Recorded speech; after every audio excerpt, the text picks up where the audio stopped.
9:30 or past. It's about time to start. Today is August 4th, 2027, and this is the Golden Rain Foundation board meeting for the month of August. We are at 24351 El Toro Road in Laguna Woods in our boardroom, and I call this meeting to order.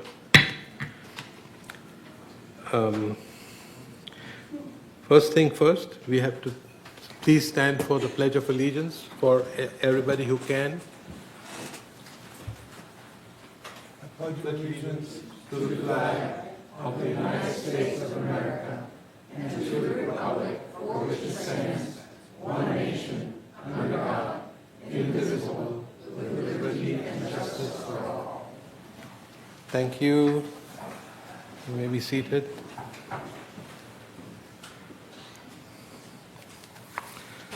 All right. Let's acknowledge the media if they are here, unless they're lurking out somewhere in the cloud. Yeah. So I call to approve the agenda. So Yes. Before we do that, I move to remove the agenda item 12A from agenda to refer to the Energy Committee. okay. We have to do that at this point in time. The other thing I want to do is move agenda item 10B to unfinished business, did we say? Correct? It's 12A from the agenda. So you're wanting to remove Disaster Preparedness Committee charter from the agenda? We may, I know about that we need to do some Well- edits. Oh, There are some okay. scrivener's Yes. errors that need to get amended. So let's not remove it. Let's No, just- we need to move it now. That's the proper No. procedure. We can verify that with staff. If we have an agenda item, that's what I read. That's what I read as far as the procedure. If we have a change in the agenda, that we need to move it at the beginning of the meeting. We need to move it or remove it. But right now, it's not a very big, it's a little change that needs to get done, so we can get it done. The people from So the reason why I'm asking it to be moved is because the board does not go out for RFPs. So They do that's not your- send out You've RFPs. got confusion going on here. You're talking about 12F, and he's talking about 12A. So Okay, let's get I on the same apologize. page. I apologize. Okay. Could you please turn the mic on when you speak? I can't hear you. I have the mic on. I don't know. Okay, so Director Carpenter has requested to amend the agenda by removing the item 12F, which is the authorization for staff to release an RFP for design services only for a solar panel system with energy storage devices at the Maintenance Center Building D. So that's the item she's looking to remove from the agenda right now. But Does the why? board wish to remove this item? Why do we need to do that? Because the committee approved it. This motion Yeah, committee approved is to release an RFP, okay? Procedure. Yes. She has the motion, so you have to ask a second. If there's a second, we can just decide as a board. Okay. You don't have to, discuss any other content. Okay. Right. so- Okay, Yes. what is the motion? Remove. 12S. But if, okay, What's the reason? Oh, no, you don't have to ask What a the reason There's a is- motion. okay, the motion is to remove. Do we have a second for that? Okay, Okay. So, let's discuss. discuss. Siobhan has her hand raised. Staff is following the established procedure to have RFPs reviewed by committee and the board prior to issuance. That is what this item is for. Right. I make a comment. Okay, go ahead. We're in discussion. That was a procedure before, when we had an ad hoc committee. Okay, now we're changing the Energy Committee to a permanent committee, standing committee. So the rules change. So the ad hoc committee goes away. They can no longer bring their requests directly to the board. It goes to the Energy Committee to be processed for an RFP. We haven't gone out for an RFP. We only agreed to the wording. Okay, could I ask a question? Yes, of course. Okay. If I understand you correctly, are you saying that because it was voted on when it was an ad hoc committee? No, it was no longer subsequently. stands? Is that your, but is that the logic that you're following? No. No, okay. I'm talking about proper procedure. Well, okay. Okay. First of all, the board does not send out RFPs, committees do. Okay, is that correct? Everybody knows that's correct. So what this motion is saying is the board was going to direct staff. And that would mean the board would also review any kind of price analysis. Our procedure is basically to have these reviewed by the committee. And so that's what I'm asking, is that it be removed and sent to the committee to send out the RFP and be evaluated by the committee as per procedure. But Manny, if there is a wording that can be replaced It and has nothing to corrected, do with the wording, it's the procedure. but, I have a suggestion. New business, item 12B, that's to establish the Energy Committee as a standing committee. So we do that first, and then we can move this to that. so can we move this I to will that have to ask particular staff number? because it's an agenda item, so what's the proper? What number can we move it to so we can do it subsequently? It's in the proper order now. It currently follows the formation of the committee. Sorry? It currently follows the formation of the committee, so it is in a proper order. Yeah. I would just leave it. I suggest we just leave it in, and then when we get the Energy Committee as a standing committee, then we can move that to that. Correct. Well, that's true, but my research showed that if We it already is an took care of agenda it. item and we have to address. So the- may I advise that the board keep this item on the agenda? When it's time to discuss this item, you can make a motion at that point to Correct. send it back to committee or whatever you Okay. deem I agree. necessary. I would think so. My understanding is that you guys were going to remove agenda item 11C That from was today's my, agenda. once we got done with this one. Yes. So I know Kush is moving the committee reports from consent calendar to unfinished business. Correct. And then, so I Yeah. just want to make Because sure there that are some those. changes that need to take place. Okay, so Bunny, do you withdraw your motion at this time then? If that's what the proper thing is. Okay, thank you. Okay. I'm just trying to follow No problem. procedure. Thank you. Okay. Okay. So now, Go ahead. now I would like to move to amend, sorry about this, amend to remove 11C, amendments to the recreation policy. Things have come to light with regards to the use of LW and LWV Correct. that need to be amended. So before we approve the rec policy, might as well just make those changes. So Fabulous. Okay? So- 11C? 11C, move to what? Unfinished? Take it off the agenda completely, Okay. remove. Yeah. Okay. Yeah. What else can we do? Second, I know. I second it. Okay. Thank you. So with all those changes, can we approve the agenda? No, you have to vote for amendment. I move that we approve the agenda as amended. Thank you. Okay? I Okay, second it. thank you, thank you. Next is to approve the minutes of the last three meetings that we had, July 7th, July 16th, and July 16th. I move that we approve the minutes, Okay. 5A, B, and C as presented. Thank you, thank I you. second it. All right, we come to the Do not report of know the what chair. hell is going on. And if I may start, today, as usual, we have a very busy day with lots of items on our agenda. And Coach, I can't hear you.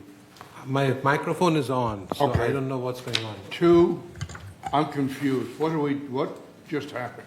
We are on the chair's remarks right now. We approved the agenda. And yes, as amended, and then we did approve the minutes of the last 3 committee meetings, or board meetings. Okay? Okay?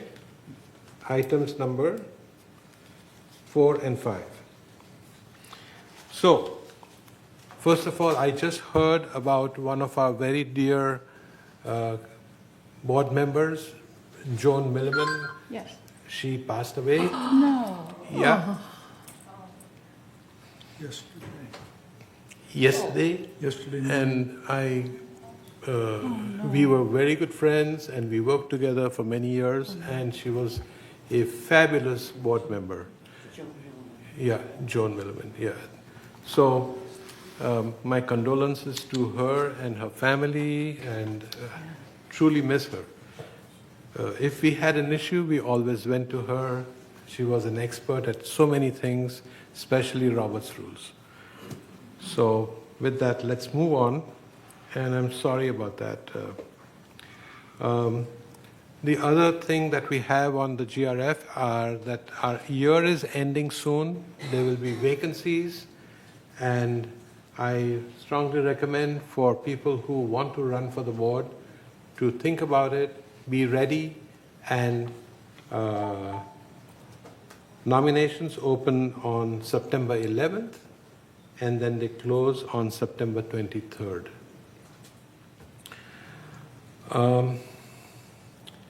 Today I would like to introduce you to... Where we are?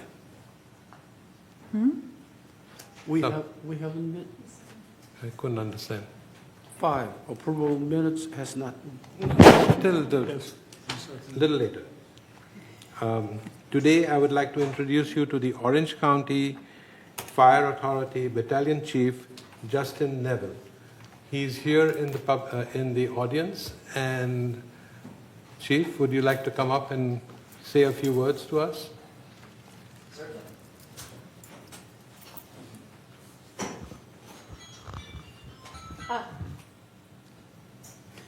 I forgot to mention that. Please silence all your phones if you can.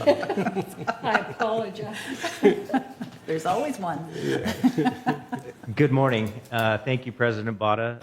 Good morning to the board members of the Golden Rain Foundation and the citizens of Laguna Woods.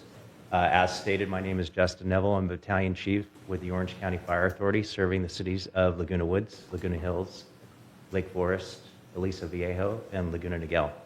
I'm standing here in front of you this morning to discuss access into the village of Laguna Woods, most importantly, the gates of 3, 6, 8, and 9. If you're not aware, those gates close after 11 o'clock at night. And the Orange County Fire Authority is going to be putting into service very soon in the near future, Station 12, which is going to be, I'll show you on the next slide if you wouldn't mind. The permanent station is going to be on Moulton Parkway, right next to the storage facility and at the park. And then the temporary, if it goes through, will be in the parking lot of the Stater Brothers over there by the Home Depot. With this service delivery, this enhancement, access into, most importantly, gates 3 and gate 9 are going to be hindered. With this new service delivery, our resources and resources of the Orange County Sheriff's Department will not be able to respond effectively into these gates after hours. So, as you can see, that's where the stations are right now and the proposed sites for them. Can we move to the next slide, please? Okay. So, for your knowledge, what I did was I drove these routes from the proposed sites of the station. I drove in through gates 3 and 9. Those are the two that I use because I feel that those are the most important for access. Okay? So what I did is I drove from Station 22, which is down off of Paseo de Valencia in between Carlotta and El Toro Road. And I drove to gate 3 going in through gate 1. Does everybody understand that? Okay, on there, and this is just Apple Maps recommendation. On there, it says that there is an ETA, the fastest ETA is 6 minutes. Okay? It's 1.4 miles. I drove it in 4 minutes and 6 seconds from Station 22. Okay, what I did was I drove it without lights and sirens, but I drove it and I paused my timer when I was at a stoplight to emulate what is called Code 3. That is using lights and sirens, so the fastest possible way to get to somebody when they're in distress. Driving that took me 4 minutes and 6 seconds. Next slide, please. With the proposed Station 12 going into service, if we're going to go into Gate 3 to the same area, it's 1.2 miles. It says 6-minute ETA on there. I drove it in 2 minutes and 39 seconds. Okay? So that's shaving off multiple minutes of our response times with the new station in place. After hours, however, with the new station in place, we would not be able to access through Gate 3 because it's closing. So this is a significant reduction in the service that we would be providing to the citizens of Laguna Woods in the village. Does everybody follow that so far? Okay, great.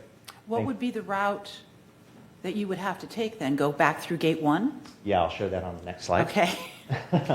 Okay, so if we were using Station 12, the new station, we would have to go down El Toro Road, enter in through Gate 5, and drive all the way over to Gate 3. Gate 5 is on the other I mean, side. Gate 1, excuse me, Yeah. Gate 1. Okay. Sorry, Gate 1. We would go in through Gate 1 and go all the way over to Gate 3, okay? So we have a term in the fire service, in the EMS world, which stands for Emergency Medical Services, and that is time is tissue. So every minute that the body goes without oxygen, the chances of survival are lessened. And in regards to fires, it is a fire doubles every minute. So with that service delivery that we're going to be putting into place, there will be a significant reduction in our ability to respond to those places within the Laguna Woods Village. Next slide, please. Okay. So here I'm using Station 12 distance and estimated time of arrival to Calle Corta and Sociega. I picked that intersection inside Gate 9 because that was like the furthest place you could get to in Gate 9. So going in using Gate 7, there's a 6-minute ETA. It's 1.6 miles, and I drove it in 4 minutes and 2 seconds. Next slide, please. If Gate 9 was open after 11 o'clock, I have a 4-minute ETA, the fastest, 1.3 miles, and I drove it in 2 minutes and 41 seconds. Okay? Next slide, please. All right, so this, for your education, is what the Orange County Fire Authority is going to be putting into service. This is the cost of what we call a 4-person paramedic engine. Paramedic engines is part of our service delivery at the Orange County Fire Authority. As you can see, the direct cost, company labor, that means personnel on the engine themselves, is $3,799,000. Direct cost for support labor, that would be our mechanics coming out to service our engines, buying new tires, putting new equipment on engines. That's associated with that cost as well. Direct costs for services and supplies, that would be like our fire hose, that would also be our emergency medical services, from IVs to the advanced life support drugs that we carry on our engines. Those are all the supplies that come into cost there. And then our indirect costs of $616,452. So that is the cost, and that is what we are doing. Also, I know I've been talking on behalf of the fire services, but this would also improve response for Orange County Sheriff's Department. This was also improved response for Laguna Woods security. Now, I've always been taught when you are identifying an issue or a problem, it's bring a solution. So I'm not asking for this to be fully automated. I think one of the best things that you could do, and my suggestion would be, is to make it for first responders only. I understand there's a cost that comes with this. Some things you could consider would be if we automated just the entrance of the gate only, if you phased it in over time, with the priorities being gates 3 and gate 9, and then moving on to gate 6 and gate 8, or vice versa. Obviously, you'd have to come up with your own studies. I understand there's an RFP process for you to do all this. We do have these radios that I'm holding here, the Orange County Sheriff's Department and the Orange County Fire Authority. We have a channel on here, it's called 13 Alpha. We use this to gain access to multiple communities within the surrounding areas, so we do not have to get out of our rigs to use our keys to open up a gate. We click the button on the radio and the gate opens up. It's seamless, it happens very fast, it enables us to get into communities very quickly and does not hamper our response times. So just to recap, I think one of the best ways to go about doing this is to make this a first responder access only after certain hours, whatever you deem those to be. Look at it from a cost perspective of, yes, we can start with the entrance only, because once we get in, that's our main goal. We can start providing help to people, whether that's going to be on a fire, whether it's our law enforcement partners who have to go in and answer a call for, God forbid, something happened within the village, somebody inside there that is vandalizing something or whatever that would be. So entrance would be key. If there's, you could do both, that would be great, and then phasing them in over time.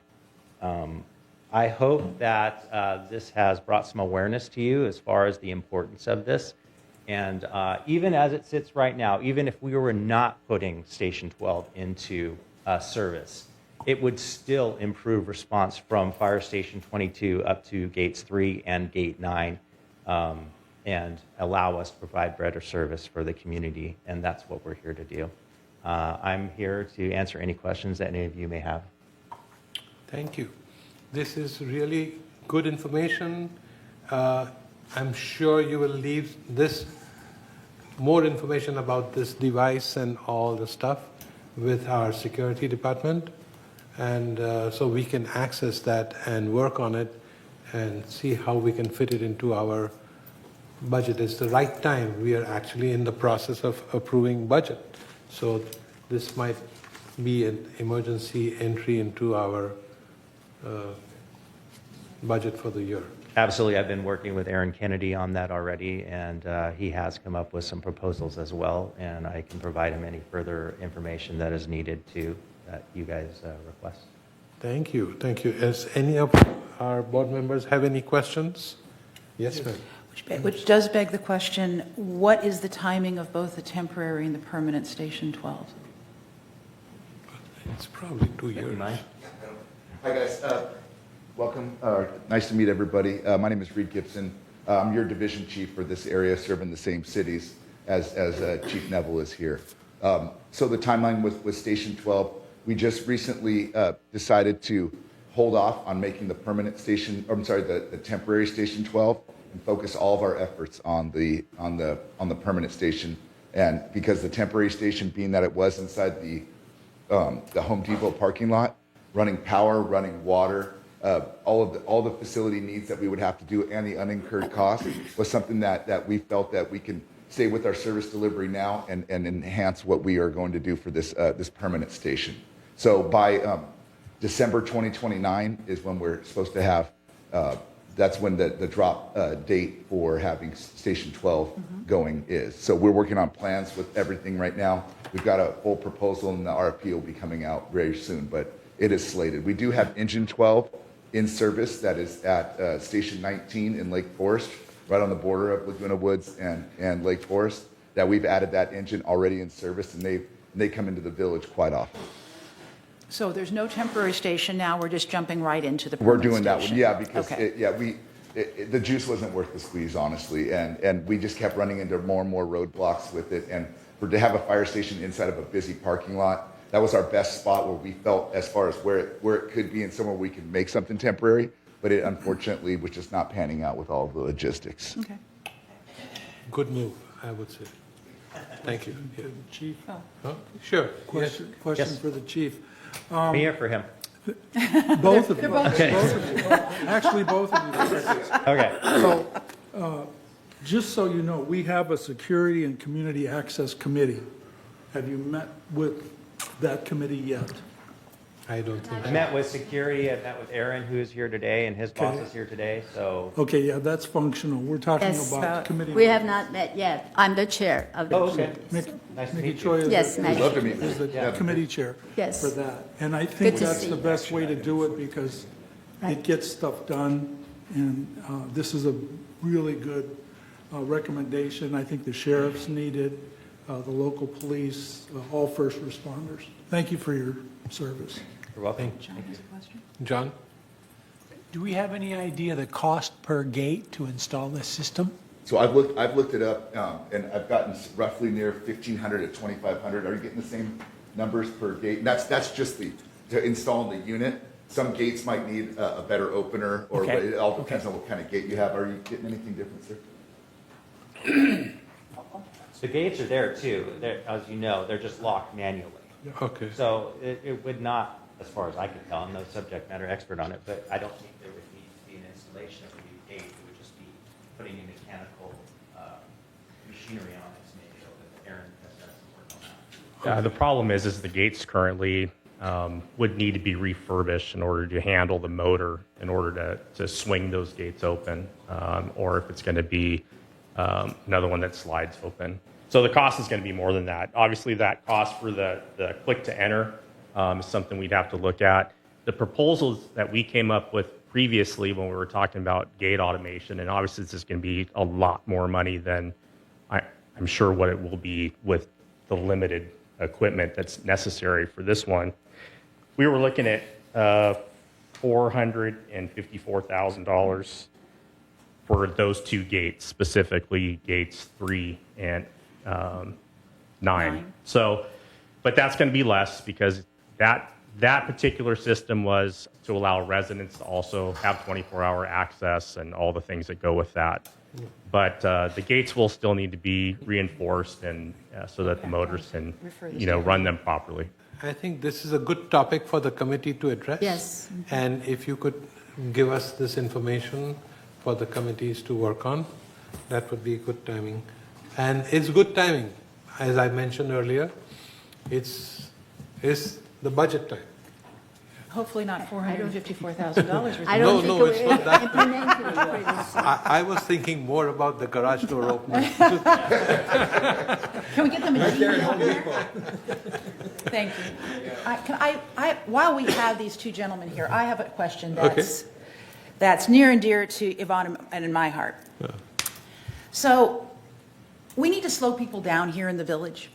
They go too fast on the streets, okay? And the topic that always comes up is speed bumps or speed tables or anything like that. And God love VMS, I know that they've researched this, but I want to hear it straight from the horse's mouth, so to speak. If we did stuff like that, how impactful would that be on your response time? It does impact it, honestly. It will, but we have to weigh those out on what's for the daily activities and then the emergency activities. So I don't know the numbers on what it does to slow. When we come in, we don't go over the speed limit when we go. We just make sure we have an efficient route. We have members here who do. So that's what we do. And speed bumps, I have been on streets that do have speed bumps. We drive all the time, and it does slow us down. We kind of lose our head of speed. You know what I mean? That we're head of steam that we have going there. But it definitely will. But whether or not our guys with the intimate knowledge of the area find the areas that don't have the speed bumps, and they'll start taking those routes or whatever. But I completely understand where you're coming from with that. And just for everybody's knowledge, because I heard the statistic and I was blown away by it, on average, how many times a day do you guys respond to Laguna Woods Village? I would say a lot. It's one of the busiest stations in the I heard mid-20s, like 25 times a day. Yeah. Yeah. So these guys are in here all the time. They run Well, silent, but they're I'll put here it this all way, the time. in Laguna Woods, we run 5% of our calls out of our 78 fire stations in 23 you cities go. and unincorporated areas that we cover. So 5% of our calls are running into the village. So a very busy fire station. And we thank you guys for that. Thank you. Thank you for We all the appreciate hard work. Oh, you yeah, guys put, it's our pleasure and honors. and saving all the people and serving all the people. Yeah, I wanted to say saving them from whatever they needed to get done, but in any case, we Well, can talk details when we plan on meeting on this, and I definitely would like to set up a meeting as we discussed earlier. Thank you. Thank you very much, and Thank you. I appreciate Justin for putting this on for you guys, and I just thank you guys for listening, because we take pride in getting to helping you guys and providing you guys the best service as quick as possible. And when there are these hindrances in there, it's really tough for us, and we want to make sure that we can get to you and help you out as soon as possible. We would like to remove all the roadblocks that are there. Thank you. Yes, sir. Thank you. Thank Thank you you very all. much. Appreciate it. All right. So we referred to committee then, yes? Yes. Okay. So with that, we come to the next item on our agenda, and that is the Low pressure tank. the Department of Water, the ETWD, is going to make a presentation to us with the president and two of his members of his staff. So please, and we're going to talk about the low pressure zone improvement project. It's near Gate 4. Exactly. Good morning. Good morning to you. Thank you very much for the opportunity to be here. My name is Dennis Cafferty. I'm the general manager at the district. And I have with me this morning our Director of Engineering, Hannah Ford, and our Public Affairs Manager, Sherry Seitz. Hannah's going to come up in a moment and walk you through this project. We identified a need. It wasn't something that was budgeted, but once we found out there was something that required attention and improvement, we jumped on it with the full support of our board. I might add, this was not a budgeted project. But we immediately jumped into trying to figure out how to make this work as quickly as possible, because there's some pressure issues in a portion of United that we feel need to be addressed. And so we're moving on to this quickly as we can. But I do want to say thank you for the opportunity to be here. And I want to point out again, this is, again, anytime we're going to go do something that is not budgeted, and we're talking about something that's probably somewhere between $500,000 and $1 million without having had it in our original capital budget. And I want to express my appreciation to our board as well, who immediately said, yeah, we get it, it's necessary, go. And so we're moving very quickly on this project, and Hannah's going to come up and kind of walk you through what's going on. Thank you very much. Thank you. Thank you, Dennis, and thank you all for your time. This is a very important project to us. If you go to the next slide. I'm going to first explain why we're doing this project, explain what it is that it is our solution to the problem that was raised, and then talk a little bit about our schedule, and then we want this to be the jumping off point for our discussions with GRF, and then next week we present at United, because ultimately we'll have to enter into new easement agreements. Next slide, please. So a couple months ago, we had two people actually, two different customers, a couple weeks apart, contact us and let us know that they were experiencing low pressure. When that happens, that's a concern. We immediately respond, and I'll get into what we found through that field investigation in a couple slides. But what we learned is that the area that's highlighted in this slide over near Gate 4 has lower pressure than we'd like. So all of those homes that are highlighted are part of what we call our low 1 zone. That's a hydraulic zone. We manage 11 different pressure zones in our entire water distribution network. And in this zone, we actually reduce down pressure from what we call our gravity zone to maintain pressure within a desired range. And when we identified these two customers living close to each other, we learned that there was actually probably multiple that were impacted by the concern. So first I want to talk to you about what low pressure is and how it occurs. Can you go to the next slide? Water pressure is impacted by a multitude of things. Some of the key factors are elevation. If you live at a higher spot, you are going to be subject to lower pressure conditions.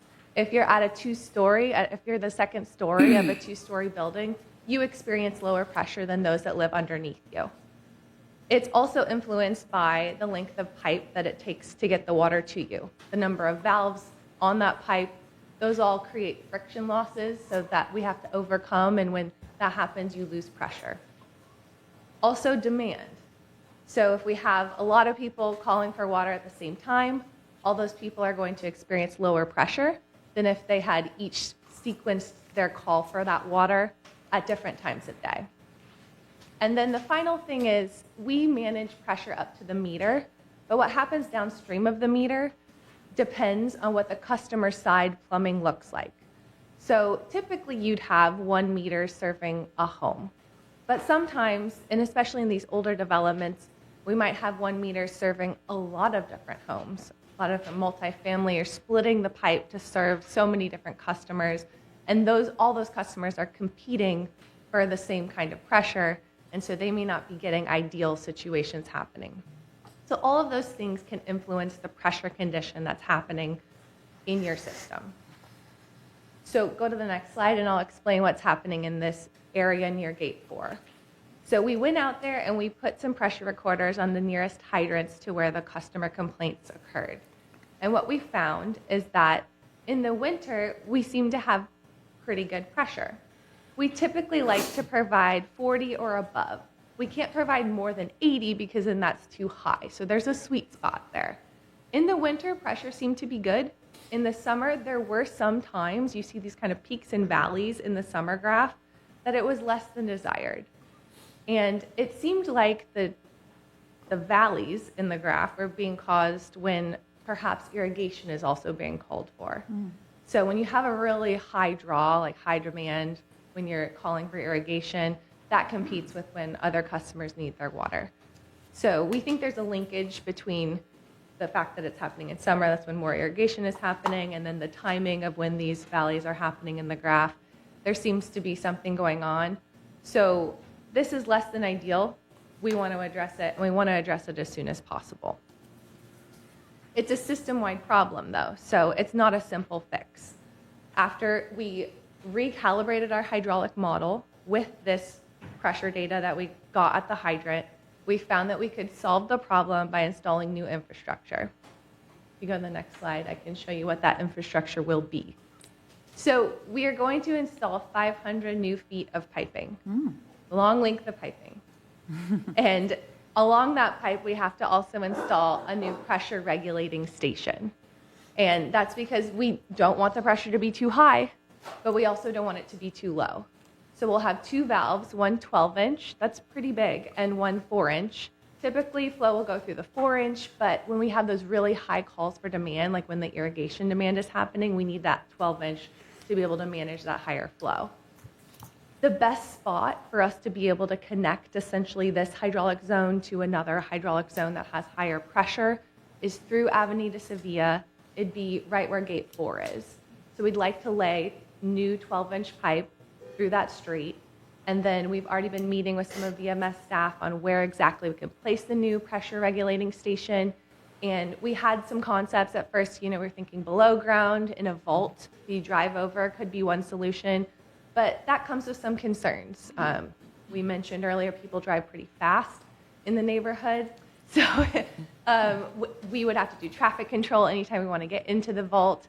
And there's a kind of a clink that happens when you drive over a vault like that. Noise is not great in the community. So we ultimately landed on placing the new PR station in the vegetated area along Avenida Sevilla. So if you go to the next slide, I can show you on the left, that's a photo looking down Avenida Sevilla towards gate 4. So in that vegetated space, we can find space for a new PR station. I have an example of what a PR station would look like. We still haven't completed design, but this is an example. It's pipes and valves, that's it. And we can put some vegetation around it so it's not an eyesore. But generally, you're just going to be looking at something like that. It's not unlike what you see as you drive through the community when you see fire service connections or backflows. But this would be a bit larger because it's 12-inch piping and another 4-inch pipe parallel to that. So in terms of timing, we're trying to expedite this. Could you go to the next slide? Right now, we are procuring a design consultant. I wish we could just go ahead and lay 500 feet of pipe and build this new PR station overnight, but these things take time. We have to do a geotechnical investigation because we want this to last. So we want the bedding underneath the pipe to be designed so that it can stand the test of time. We have to do a survey so that when we do our connections, they'll be at the right locations, and that can support our easement acquisition process with the legal descriptions. So we expect that we can complete design by the end of this year. In parallel with our design process, we'd like to work with you to develop that easement agreement. And then the next portion is procuring the construction contractor. And you're familiar with the RFP process or the bid process. Those things take time too. We are trying to expedite that final phase, seeing if we can do anything a little bit more creative in terms of the delivery method that could potentially expedite how long it takes us to get a contractor on board. But what I'm showing here is the conservative estimation of when we could get this solution on board. So if we procure a contractor Q1 of next year, then we could, it's a pretty quick construction time frame. We think about 3 months would be the duration. And the actual on-site active construction phase of that wouldn't be too long either, so that by summer of next year, we would have this fully online. Next slide, please. During construction, we will make every effort to minimize the impact to the community. I mentioned it's about a 3-month construction duration, and we would be needing some traffic control during that time, so we would work together on what lane closures would be appropriate when we have to lay that new pipe. There would be no interruption in water service. So luckily we do have adequate valving and isolation that when we do the connections to either side, the side within Via Los Altos and then the side in Paseo de Valencia, we're able to connect to those water mains without interrupting your ability to access potable water. But gate 4 would need to be closed for, we think, about 2 weeks while we place that piping. In terms of the landscaping, we'd make sure that once we install the new PR station, we bring everything back to its original condition or better. And then noise, we'd try to avoid any nighttime work so that we're not creating excessive noise for the community. With that, I welcome any questions. Go to the next slide. I'll do a little wrap up. We want today to be us beginning our easement coordination with you. We want to get your buy-in on what we're proposing with that above ground PR station and the vegetation around it to screen it so that it aligns with your landscape. And then finally, if you have any concerns with any of the other construction impacts, we welcome your input. Thank you for your time. Thank you. I think you have thought about everything. I have simple question. Yes. And that is, this looks like a permanent solution for Yes. the problem we are having. But in the meantime, while this construction and planning and all that is going to happen, the people who got affected are not experiencing any low pressure. Their problems have been alleviated. Am I understanding that? So you're right that there should be, it would be nice if we could find an interim solution because nobody wants to have low pressure. So in order to try to see if there's something that can happen in the interim before next summer when we can have the permanent solution in place, we have been talking to VMS staff because a solution could be something like if this problem's happening when we're all calling for irrigation water, perhaps we could stagger that call, right? If you spread out when the demand is happening, that can improve pressure. So is that a solution that could fix something? We're talking to them. We've met with them a couple times starting in the past couple weeks, and we're evaluating all their irrigation controller data to see if there's an opportunity there that could help with an interim solution. I can't promise anything yet because we haven't found that, but we are working on it because we understand this is an important issue. Okay. Yeah, sure. Yeah, you said that gate 4 is going to be closed about 2 weeks. Is Yes. that the whole construction time? That's not the whole construction time. We think about 3 months is the whole construction months. time, but we think that in order to place that pipe, the 500 feet of pipe, that we would need to do about 2 weeks. And Okay. I think that's conservative All to right. lay and backfill the pipe for the link for the gate 4 closure. Okay, thank you. Sure. Anybody else? Martin has a question. Yes, Martin. And then Yes, good morning. The pump regulator station, is it, or it's a pressure regulator, is it a pump? Is it a manifold distribution system? Does it make noise? What are we looking at there? Not a pump. It's a pressure reducing valve. It's 2 pressure reducing valves. So if you get up really close to it, you might hear a little bit of whistling, but it's not something you'd be able to hear from 5 feet back. Okay. Yeah. No electronics. It's all hydraulically managed. And this is on your dime, no special That is cost a good easement? question. No, we are not adding any additional costs to accommodate this. We're shifting the projects that we had budgeted so that we can prioritize this over other things. Thank you. And I think John had a question. Oh. In terms of aesthetics, obviously the vault is the better way to go. Have you checked adjacent parking lots and so forth where travel would be less and you might be able to put it in a vault? That's a good question. So in the area that we can make this connection, so we have to put the PR station close to where that 500 stretch of piping is that's going to connect basically where our main that is located in Paseo de Valencia is to the area that's impacted. So that street, Avenida Sevilla, is where we have to do the piping connection. And close to that piping is where we have to put the PR station, the pressure regulating station. So I didn't see any parking lots in that area. If you know of one, I'm all ears. We just walked that length, and it seemed like it was either going to have to be in that intersection of Villa Los Altos and Avenida Sevilla, or it was going to have to be in the vegetated space. Okay, we'll take another look. Thank you. Yeah. That's a good question. Thank you. Yes, John.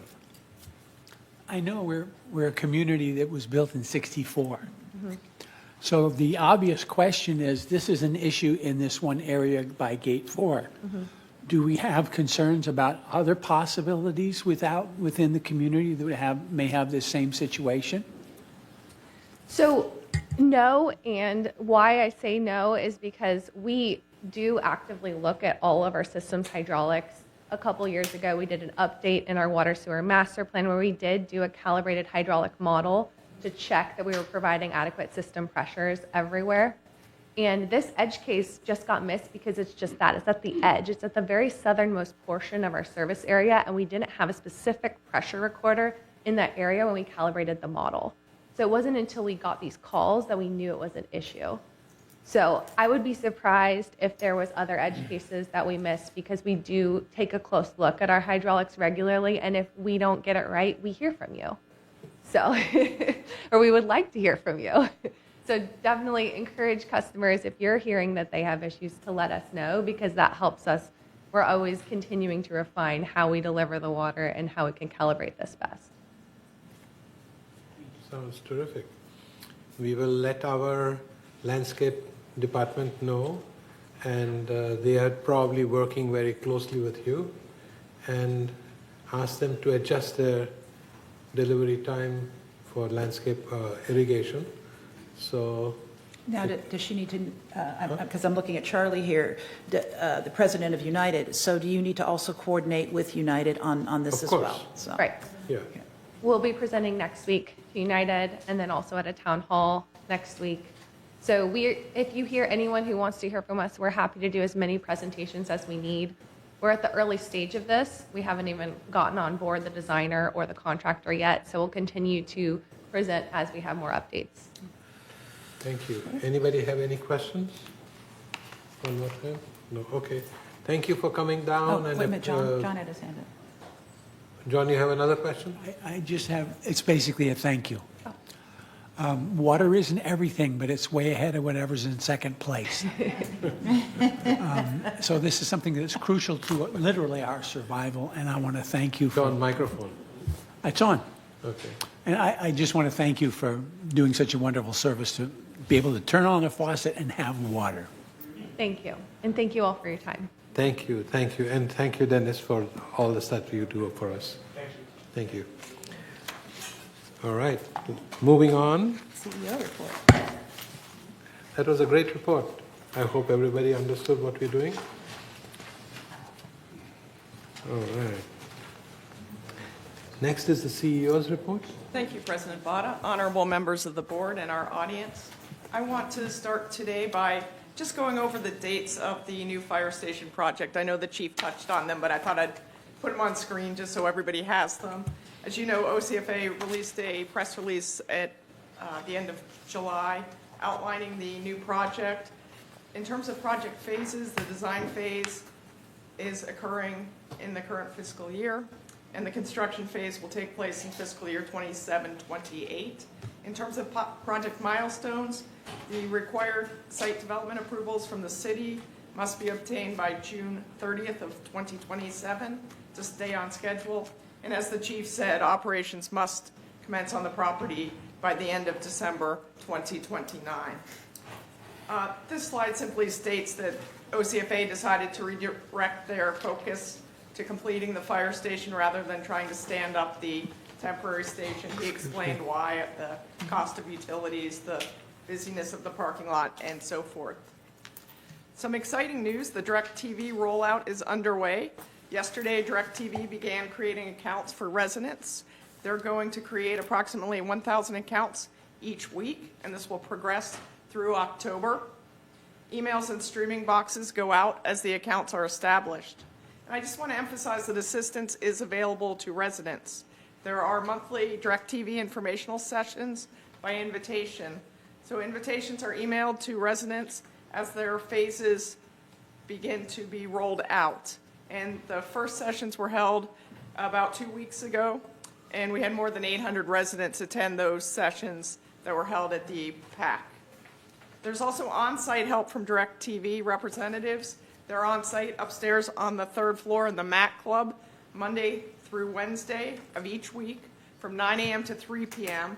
They are closed for lunch from noon to 1 p.m. This is a drop-in service. You can come ask all your questions from a live DirecTV representative. And then we publicized last Friday 7 tips that are offered to help you stream DirecTV. Very briefly, one is to verify that your email address with resident services or in the resident portal is accurate, because that's how DirecTV communicates with you. You may want to consider using a Google account. Any valid email address can be used for DirecTV, but use of a Google account offers access to DirecTV's Google Play apps and voice control features. If your DirecTV account is created using an email address and you'd like to change it, please just contact DirecTV customer service after your account has been established. And DirecTV has a specific telephone number for Laguna Woods Village, and that is 866-258-8766. The 4th tip is that after you receive your DirecTV equipment, please sign in and change your password. Your DirecTV login information has been created for you, but your username is the email address on file with resident services. But every person gets a temporary password, which is Laguna Woods Village 2026 ! So you want to be sure to change that password. When your equipment arrives, watch for your DirecTV welcome email. Once you receive it, you'll download the DirecTV app and start watching instantly. The 6th tip, follow setup instructions included in your package once your equipment arrives.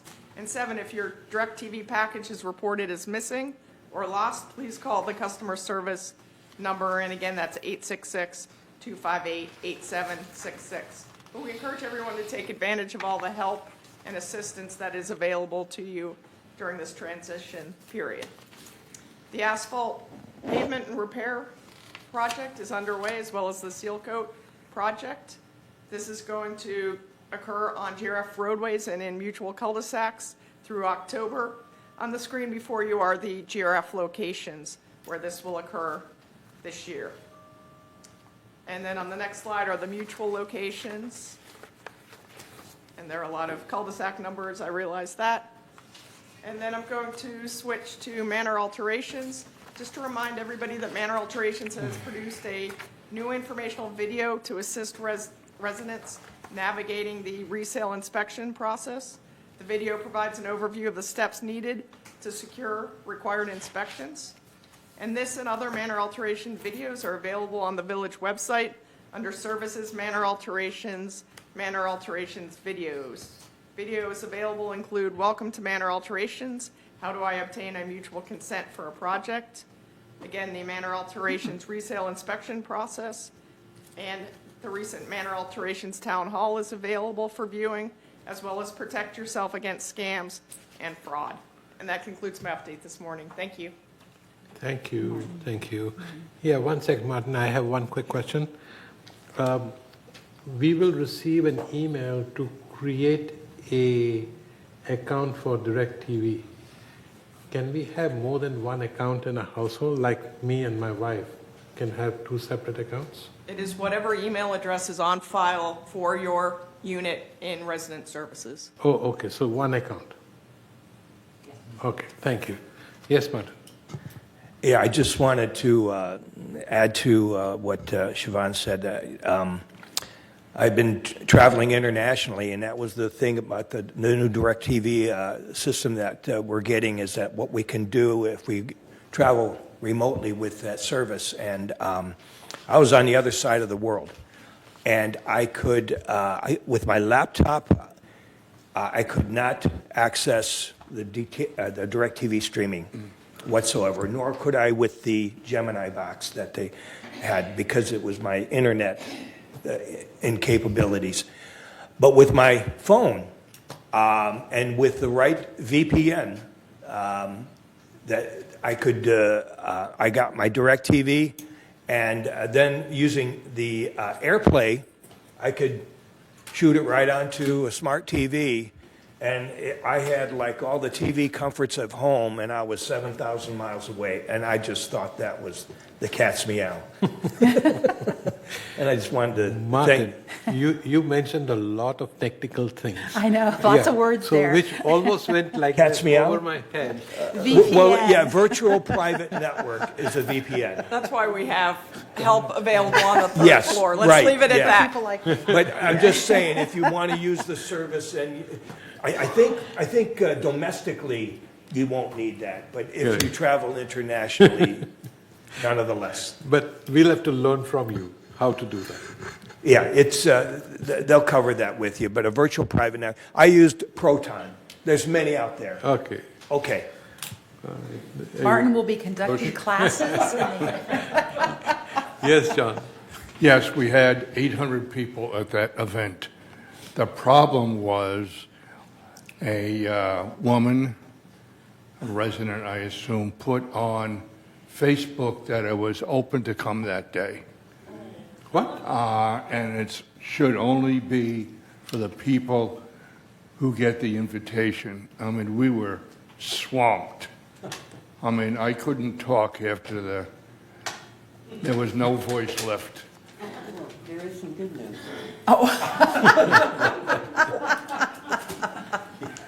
You opened yourself up for that one. Yeah, You really I did. know. Thank you. All right. I think everybody seems to be happy about things, so it's good. So it's now time for open forum. Do we have people who need to speak to us? Yes, we have 8 in-person speakers, and then I think we have about 4 emails that were sent in that I'll read after.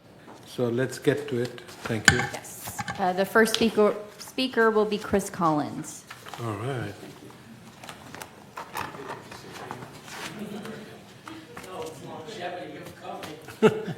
Hi, Chris. I've been doing it for 9 years, so anyway. Yeah, Foundation of Laguna Woods, Chris Collins, 3306Q. I'm here with another report. What I wanted to tell you about is that Good Neighbor projects that I've been talking about for the last couple of months, all the clubs have been chosen, and there are going to be 10 offerings. And it's going to happen starting September through December. So, and I think that everybody's pretty aware of why we did this. It was funded through a special bequest that the foundation has, and this is to really promote cohesiveness and community within our community. So I'm just going to briefly tell you the 10 different projects. So the African American Club is sponsoring a game day celebration. They've done that in the past. It's been well attended. California Club is hosting something called Music and Munchies, and this is going to be located at the Towers.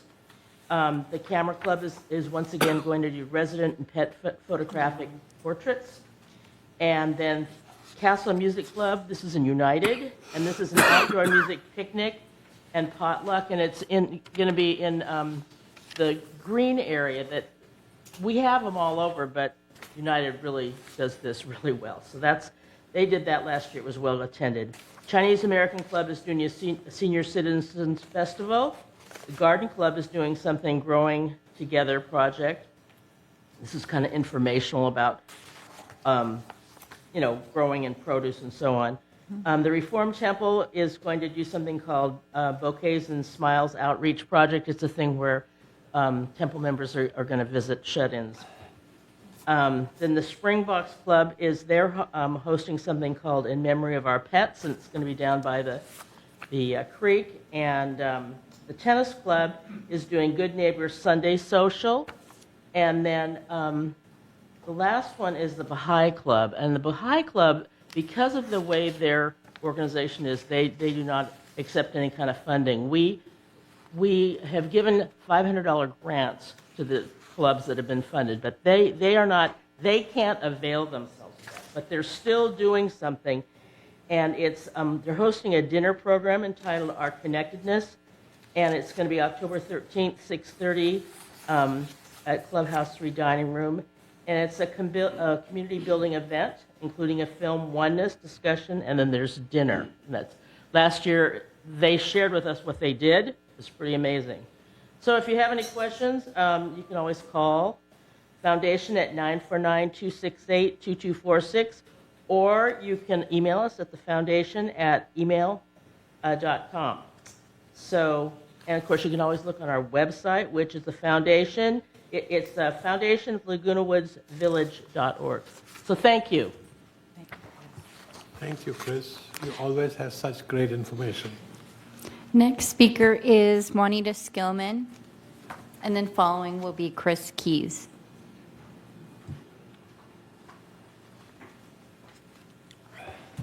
Good morning. I'm here with your monthly library report. Volunteers at the library worked 721 hours, supporting 2,009 residents during the month of July. The total count reflects 35 children's books that we have been promoting this summer. It's really starting to pick up. The last couple of weeks, we've seen more and more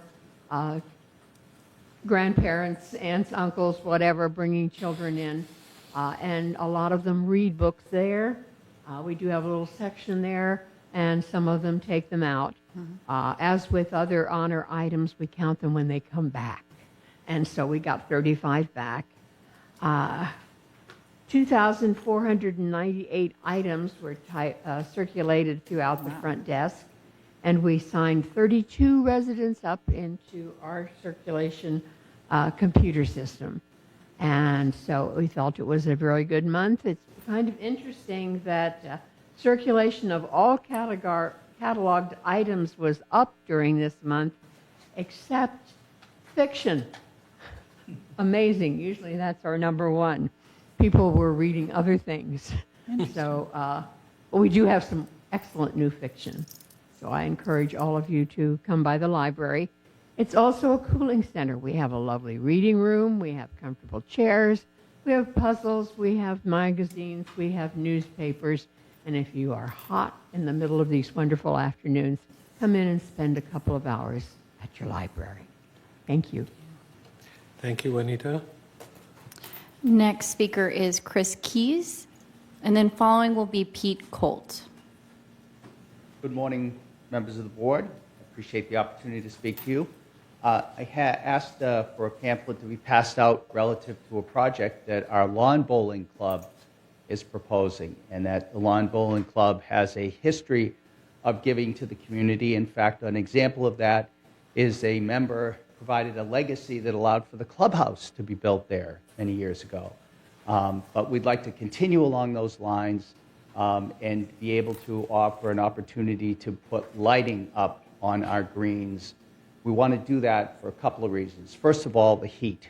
The heat is a real challenge to all of our members, most particularly our members who are in their 90s. We have 8 of those in the 90s bowling regularly, and our 80-year-olds where we have scores of 80-plus-year-olds playing lawn bowling. And lawn bowling's unique in that it truly is a sport of a lifetime. So we have a meeting set up with the Recreation Department and the Engineering Department on the 10th of August to go over the details of this particular project.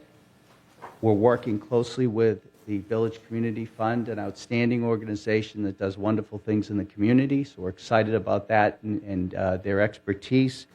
Then we have to meet with the Community Activities Committee, and hopefully we'll be on their agenda sometime this fall relative to the project and get their approval, hopefully. And then we'd be back here in front of the GRF board to be able to go ahead and get your approval of our project. But again, we're hoping to do a fundraiser to raise all the funds necessary for this project. And we're excited about the opportunity it offers to increase our membership, to expand the hours of play for our members, and also to be able to have a competitive offering for our activity within the community for years to come.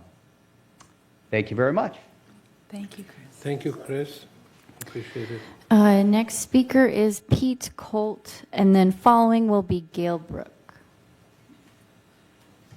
Good morning, everybody. I am here to thank you guys again. Last week I think it was, Director Liberatore was on Channel 6 talking about the water crisis that we're probably going to be facing, and the fact that the state of California wants us to reduce our water use by 15% over time. Well, as a result of that, instead of running my faucet full whenever I wash my hands, I run it at like half or a third now. What I'm asking is this. I was also at the Landscape Committee for United, and Kurt was there. And Shaban, if you can lend us Kurt for a town hall on landscaping and how the landscaping is tied in with the water use in our village, that would probably be really helpful for Third United and GRF when you have a town hall. I mean, we start educating people would be a good thing.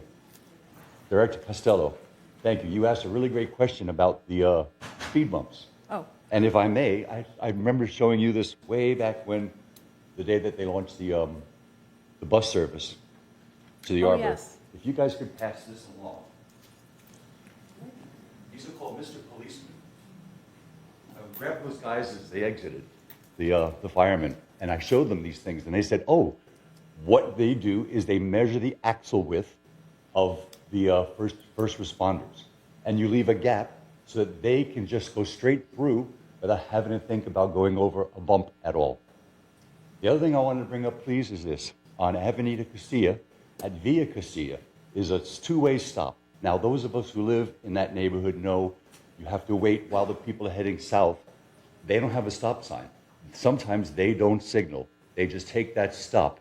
They just take it and go. People who don't live in that neighborhood, people visiting from other parts of the village or from outside the village don't know this, and it's a T-bone waiting to happen. So if we could install a stop sign on the third part of Avenida Sevilla at Avenida Castilla at Via Castilla, that would probably prevent an accident in the future. Director Mickey, you are an incredible woman. Thank you for all the work you've done on this budget. That's a lot of hard work, and each and every one of you board members deserves the greatest of thanks from all of us because you work really hard for each and every one of us every day. And I think sometimes we probably lay awake at night thinking about what needs to be done in this village. So thank you. We do. Yeah, thank you. Unfortunately, we do. Thank you, Pete. Thank you. Our next speaker is Gail Brook, followed by Diane Phelps afterwards. Good morning. My name is actually Gail Ashbrook. Oh. No worries. My husband and I have owned our home here for the last 3 years, so we're a bit newbies still, but we love living here. I am a weekly volunteer at the village library here because I'm a retired librarian, and I still like to help people use library collections. I also donate my time to facilitate the National Level 1 Senior Tennis Tournament that is held here. And the presence of the tournament here was a major reason for our decision to move to Laguna Woods. You see, my husband and I play tennis nationally and internationally. So having a national tennis tournament in our backyard is significant to us. I'm here today because I am concerned about the new provisions in the Golden Rain Foundation Recreation and Special Events Department Policies and Procedures, the tournament section. There are 14 proposed regulations. I think clarification is needed on the following. Number 2 talks about the application process, but I am puzzled by the statement, all new applications. Are there old applications? Are there standing applications? Please explain. Number 4 states a fee must be paid within 2 weeks of the application being approved, yet the amounts are not stated. A link is not provided to the GRF pricing policy and fee schedule. So what are the fee amounts? It's never wise to approve something without reading the small print. Number 5 states recreation is required to approve the application and the required documentation. What are the approval requirements? What documents are required? Again, the devil is in the small details. Number 8 states the application will not be accepted if backup material is not provided. What kind of backup material is foreseen? Ross Cortese, the developer of Laguna Woods Village, concluded from a USC study about healthy aging that recreation is a vital part of a retirement community. All the clubs that hold tournaments here need time to assess the impact of the new tournament section. Tournament stakeholders are residents of Laguna Woods who donate their valuable time and energy to promote sports that foster healthy aging. Tournament stakeholders need time to assess this new tournament policy. The Recreation Department needs to be transparent about the fees and respond to residents' questions. Ma'am? So my last sentence was, I urge you not to approve the document today. And I know it has been taken off the agenda today. But I urge you to look at these regulations that I mentioned. Yes, sir. Thank you. I think all the information you provided is very important for us, and we will make sure it is all reviewed and taken care of. Thank you. Thank you. And Okay, next speaker is Diane Phelps. And welcome to Laguna Woods. Oh, thank you very much. Yes. And Marie Collins will follow. Oh, hi, Hello, Diane. I'm here as president, today as president of the Village Community Fund, just to give you a quick update on a couple of things we're working on. One is the Aquadettes. Their show is going to be August 13th, 14th, and 15th at 8 p.m. Tickets are available at the Community Center Recreation Office, Clubhouse 1 Clubhouse 1 office, and the Performing Arts Center ticket office. And the tickets are only $20, and part of what allows them to keep the price so low is that people have made donations through Village Community Fund to help them with their costumes, the cost of their props and set decorations, as well as some audiovisual equipment. So if you'd like to make a donation to them, you can go to our website, which is villagecommunityfund.org, and you can see all of the clubs that we're currently working with, and make a tax-deductible donation to one of them or to all of them if you'd like. And the other is the Garden Center Club last Saturday had their farmers market, and I haven't heard the tally this year, but again, donations that were made, that's what helped pay for the plants that they grew and to keep the plants healthy, the soil amendments and such, and that allowed them to then donate whatever amount they received from the sale of the goods to, last year it was to the Meals on Wheels program, I think. But And the other I was going to mention, just to tag on what Chris said, is that, we mentioned the lawn bowling, not to put pressure on you to, we realize this process takes a while, but this is one of those projects that has to be approved by GRF before we can accept it at Village Community Fund. So we just hope that you'll support the project, is why we're mentioning it. And we also have something that's coming, we think, from the tower. So there's a lot sort of going on behind the scenes, but some of it is a little too soon to mention. But that's it. I just thank you guys for your time. Thank you, Diane. Thank you very much. And next speaker is Marie Collins, and then following is Janet Labar. Good morning. I want to speak with you about the Serpentine Walk. It crosses Calle Oregon, which is an asset of GRF, and it does not have a crosswalk in the pavement. You can't see one to the right or to the left. It's not really safe. I would like to request that you consider putting a crosswalk slash thing in the pavement where Serpentine goes across Calle Oregon. Number two, on your agenda today, I believe you're going to consider raising the rates of the speed limit things. In conjunction with that, I would like for you to consider in the part where you take more money for enforcing this, whether you raise the rates or whether you keep them as they are. I would like to request that you ask your attorney, John Hanson, to look into. There are only 8 cities in the state of California which are permitted to use automatic.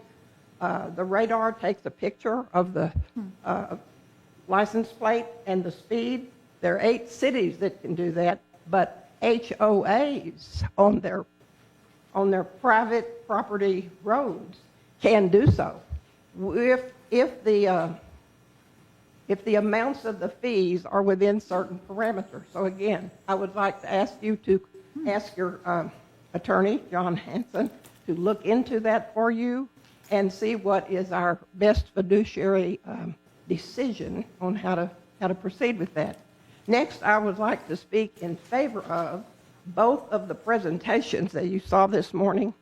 There's nothing more important in here for our fiduciary duty than taking care of safety. And right now, the fire department, and we've been talking about this at least for a year that I know of, that the fire department vehicles need to be able to get into every gate immediately. We need to figure out some way to do that and do it, and then proceed with their recommendation.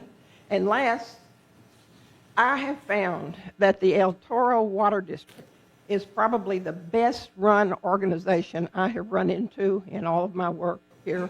And I really support the work that they have done to bring up this improvement on the water pressure. I would support both of those if I have any influence at all. Thank you. Thank you, Marie. Final in-person speaker is Janet Labar, and then there's 4 emails that I'll read after. Hello, Janet Labar, 540C. I'm here to follow up on my quest, which is to make Laguna Woods Village more accessible to a hidden community of photosensitive individuals. It's a disability recognized by the American ADA. And I met with the Recreation Committee, and Director Costello was very interested and keen in asking questions about my concerns, which are that there are strobe lights that are activated quite randomly at Clubhouse 5 during the dances. I have been attending for a year and a half. I've lived here about that long. And very occasionally it happens, not a lot, and the technician has always been responsive to the organizers to not deploy the strobing lights. Well, there was an incident once where he did not, and he decided that he was going to strobe whether anyone wanted the strobe lights or not. So I decided there needed to be a policy developed about this. So my request was that we simply eliminate that one particular feature. All of the other light effects are fine, they're delightful, they set a lovely mood, but can we please stop the strobing? Allison was in attendance, and she implemented a rather unusual solution, which was to put up a sign at the entrance to the Clubhouse 5 ballroom that says, photosensitive people, there might be strobing, so enter at your own risk. So basically, I walked in and I saw this sign, and it stopped me in my tracks because it was inappropriate. There was no scheduled strobing. It was merely a CYA, I felt, measure. And to me, you might as well have had a big fist with a middle finger saying, photosensitive people, keep out. I was very insulted and offended. I went in anyway, and in fact, there was no strobing. So it was a red herring, which is also a bad idea, because if you keep putting these signs up and you don't actually strobe, people get complacent, and then when you actually do put on a performance where there is strobing that can affect people with epilepsy and migraines and seizures and PTSD and autism that are affected in this manner, it's a bad idea.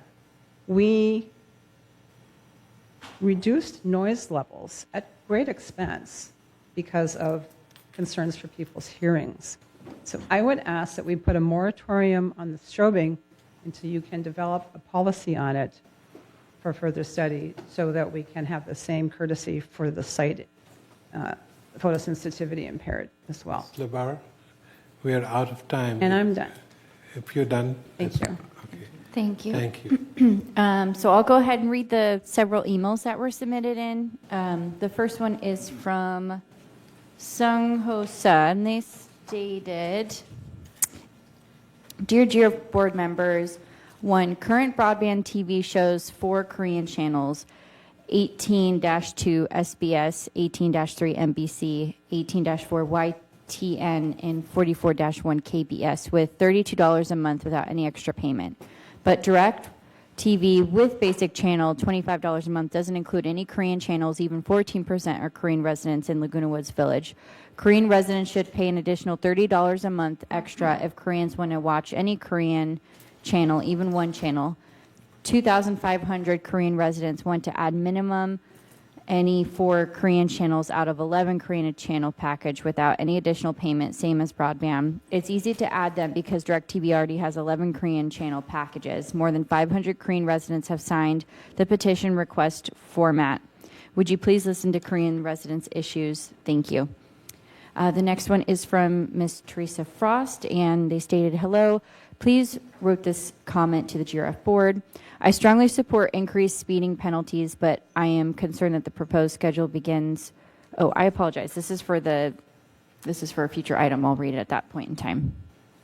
Next one is Crystal Mayer, and they said, hi, I have some questions in regard to the Recreation Department's tournament rules. First of all, I wonder what sort of user input they receive for these rules. It seems as though the tennis club have not had any input. My questions are, I would like to know how long this approval process takes.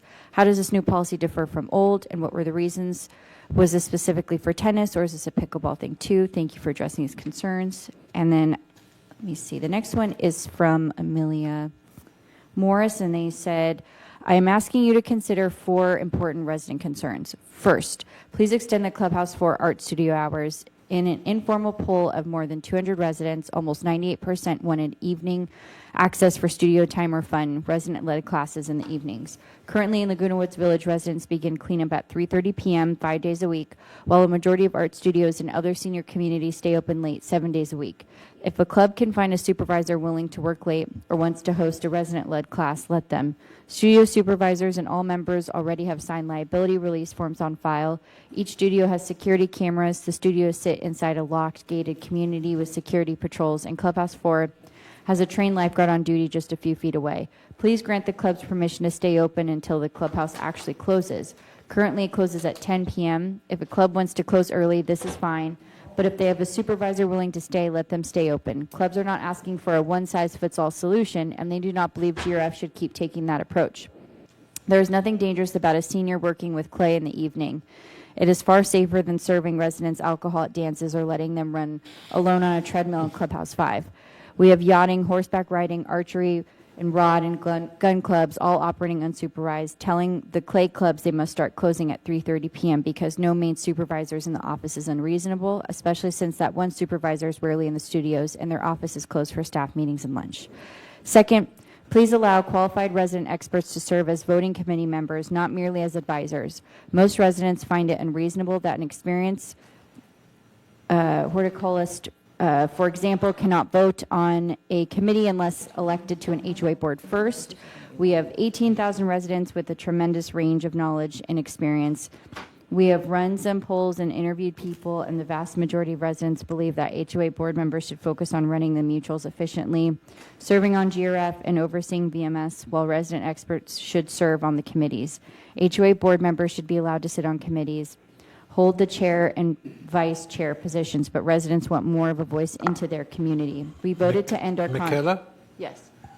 this email is pretty long. I think It's almost done. I'm on the last paragraph. Yeah, we should time them so that, because we are It's timing. within, but it's within the 3-minute range. Is it? Yes. I doubt it, but it's okay. It's okay. You be talking. HOA board members should be allowed to sit on committees. Oh, we voted to end our contract with PCM and manage our own VMS because we believe residents should have more say over things that affect them most. So why not trust resident experts to help run the committees? Many residents want a dog park inside Laguna Woods Village. It would help seniors socialize, stay active, and keep themselves and their pets healthy and safe. The city's dog park is outside our gates and does not offer the same chance for resident-only training classes, socialization, parties, and special events. It also has no restroom and no village security nearby if a senior falls or needs help. Many residents are ready to help plan, raise money, and manage a village dog park if GRF can identify a suitable location. That is all from this member. And then the final one is from Patty Mandel. And they said, thank you for the opportunity to speak, even though I'm unable to attend for health reasons. Firstly, I do love Laguna Woods overall, but there are some issues, and I have felt this way for almost 6 years I've lived here. The following issues deeply concern me. One, the hours that the studios are open are too short. There are times the Emirates is there and the day is cut way too short. It is unfair and unethical that the boards are cutting back services as they are raising the HOA for every single thing. The studios should be open until the time in the evening that the members agree to, and it should be 7 days a week. On weekends, the gym hours are cut short, and save a few of our dollars and cut our weekend services and our evenings during the week. This is not acceptable. 2, I myself really miss all the pools being available. I dislike pool 4, and that is the only pool open late. I live near and enjoy pool 1. Pool 5 is now open later, but not as late as pool 4. Also, and more importantly, you change the hours after Labor Day. I grew up in New York where summer activities end after Labor Day. This is California with beautiful weather, and all of our pools that you advertise we have should be open and stay open late after Labor Day. Last year I was working at Hogue Newport. I am a registered nurse and would love to run for jacuzzi after work, and pool 1 was closed. This is not New York or Alaska. It is California and should be open year-round in the evening for everyone. 3, I think committees must be formed made up of residents to discuss, research, and share with residents upcoming major projects like Ting. There is not one person I have spoken to that is happy about Ting. I was first told they would be back to hook up TV, and now you have made it self-installation. This is not right. We mostly all will end up paying one of your ambassadors to hook us up. This is wrong. We didn't even want it, and we're being given no choice. A committee should have been formed to discuss Ting as a possibility. HOA and all the boards are overstepping by not even considering what the residents want. Please start committees of residents, and we should be allowed to vote. And please provide installation for people who need assistance, as this is a senior community. Thank you for your time and consideration. And that is all for open forum. Thank you. Okay. May I request you that you put a copy of this email at least in our mailboxes so we can review it and respond if necessary? What I wanted, Oh, all 4 of them, yes. please. Yeah. Yes, Martin. I don't know about anybody else, but I kind of believe that there needs to be some kind of adjustments made to the audio distribution to the sound system in this room. All I'm hearing is there's no high frequency response. All I hear is people talking through a tunnel. Maybe it's my hearing. I don't know. I just think there needs to be some adjustments. We can pass that message down to our IT department. Okay, if that's, but I'm just letting you know, Sean. Yeah, Thank you. Thank you. All right, so we want to respond to the speakers. Yeah, I would, and specifically to a couple of them. One, I do have a response for Ms. Labar. We understand that you are seeking information in advance of an event that will provide and we will provide an update once the review is complete. Your request does remain under review and including the measures that may be appropriate while the review is pending. Thank you for your patience while we determine if any further accommodation is possible. You're What was welcome. the other one?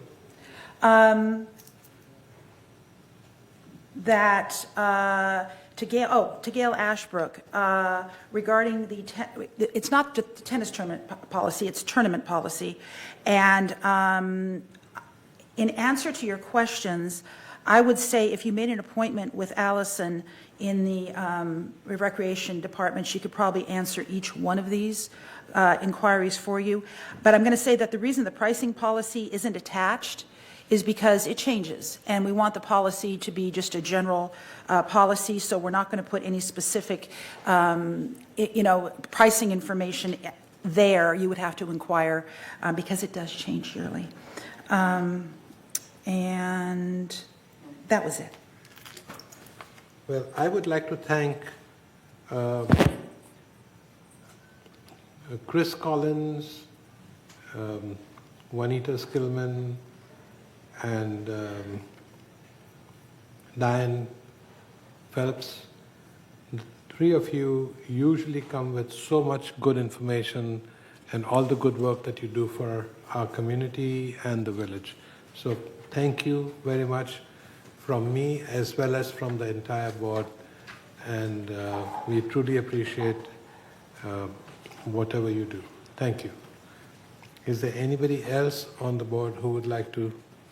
Just Marie Collins, I like to respond to her, the security issues and some of the legal issues relating the security issues, then we will work on it in our committee. And anything regarding the safety, again, we will consider and then work on it. Thank you. Who was the gentleman who was talking about the fire truck and the speed bumps? Pete Colt. Pete Colt. Thank you, Pete. Appreciate you. I would really like that photograph. If you could forward it to the staff, I would like to have it so that we can use it in our future endeavors for creating speed bumps. Okay. Anybody over here have any comments and thanks? I would like to provide one further update. I knew there was something else. To Amelia Morris regarding extended Clubhouse 4 workshop hours. I have asked the Recreation Department to take a look at doing so and the financial impact of that. So that is currently under advisement right now. When that information is available, we'll bring it to CAC and we'll take a look at it, and we'll go from there. So it's not fallen on deaf ears to anyone who is questioning that.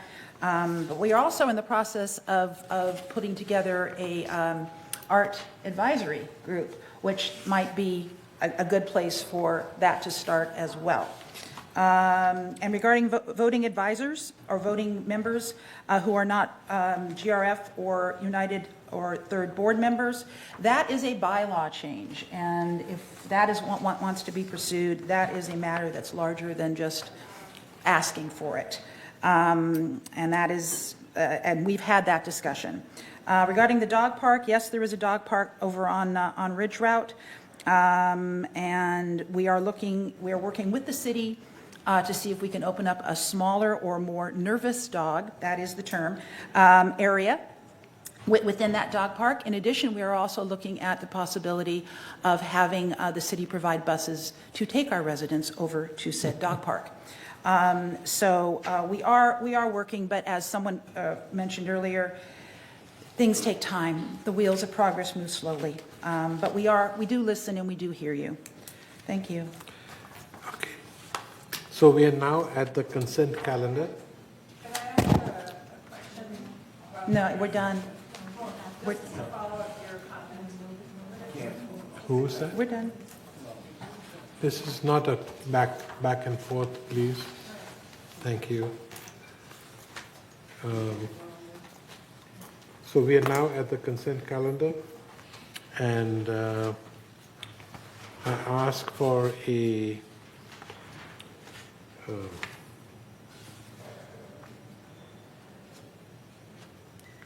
call to approve the consent calendar. Yvonne. Yes.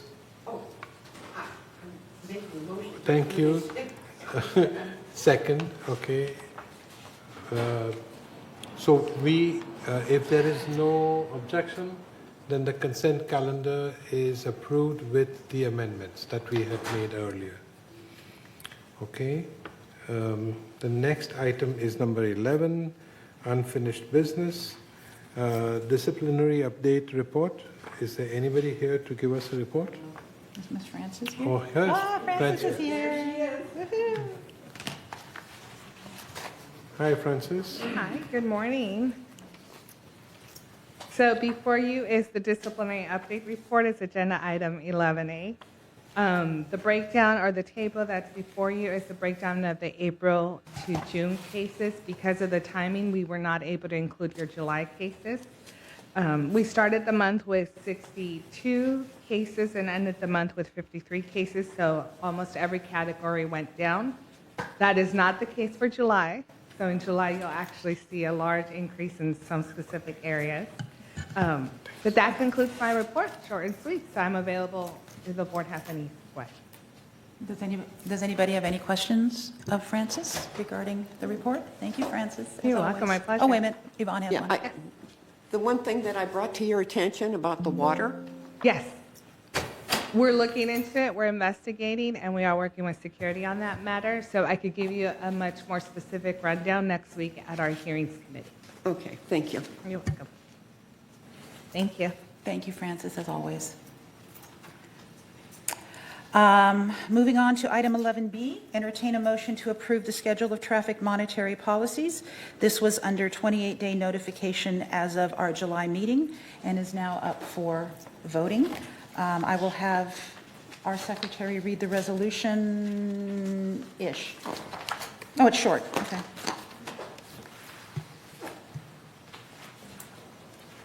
Item 11B.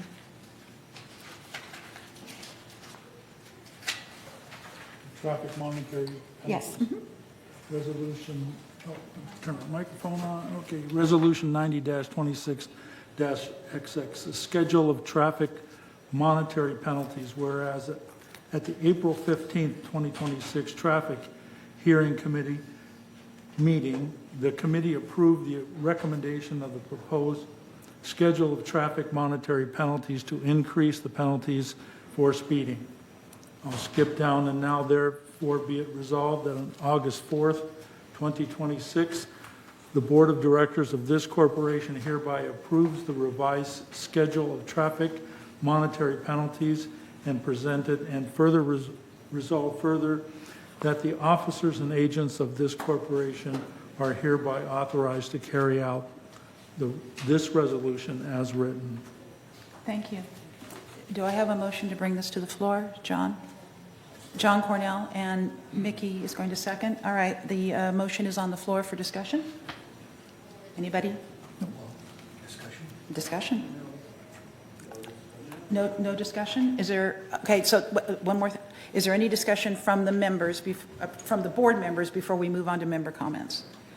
No? No? Okay, member comments, please.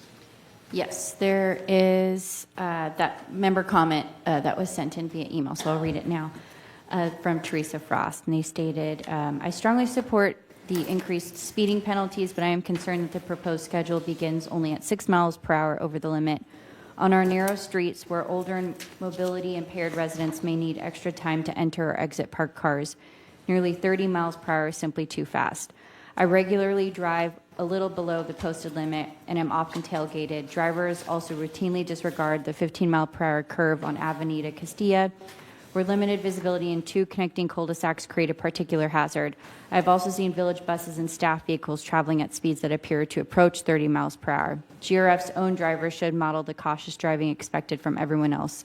I have always tried to drive through the village as though every person I pass is someone I care about, a parent, sibling, friend, or neighbor. We are all aging here together, and everyone deserves the time, space, consideration, and respect needed to move safely through their own community. Please consider adding a 2 to 5 mile per hour over penalty category. If enforcement cannot reasonably begin below 6 miles per hour over, I believe the limit on our street should be lowered from 25 to 20 miles per hour. Additional traffic calming measures should also be considered at known problem locations. Posted limits should be treated as maximums, not as starting points to which drivers routinely add another 5 miles per hour. Thank you. And that is all.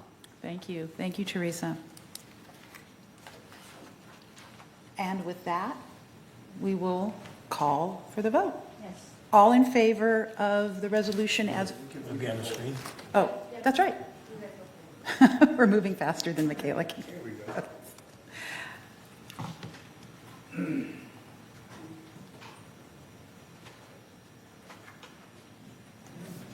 Kush is absent. Would you like to vote, Kush? We really don't need it, but go ahead anyway. Just say yes. We're going to be traffic monitoring. I see a lot of greens, so just say yes. Well, you can say yes yourself. I did. All right. With that, the motion passes. We have increased the traffic monetary penalties for speeding. Okay. So we're moving on now to 12A. Please, go ahead. I'll be with you in a second. Okay, he'll catch up. All right, we have removed item 11C from today's agenda, so we're moving on to item 12A. Entertain a motion to approve the disaster prepare. Director, so I think we're going to do the GRF committee assignments that was moved from the consent calendar. Oh, I wasn't here when that happened, sorry. Can we, So yes, that'll be that's going to be right now. Okay. can we do it later? Well, no, at 'cause- Well, another- you requested it for the right now. Okay. So shall we entertain a motion to approve the updated GRF committee assignments then? We need to make the changes. Okay, well, we have to get it on the Yeah, floor first. so on, okay. Put it on the,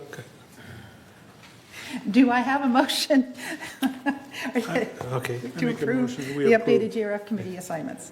Carmen and I second. On disaster preparedness, a small change is more like a error change. Instead of calling SK Park a co-chair, we call him the chair. And then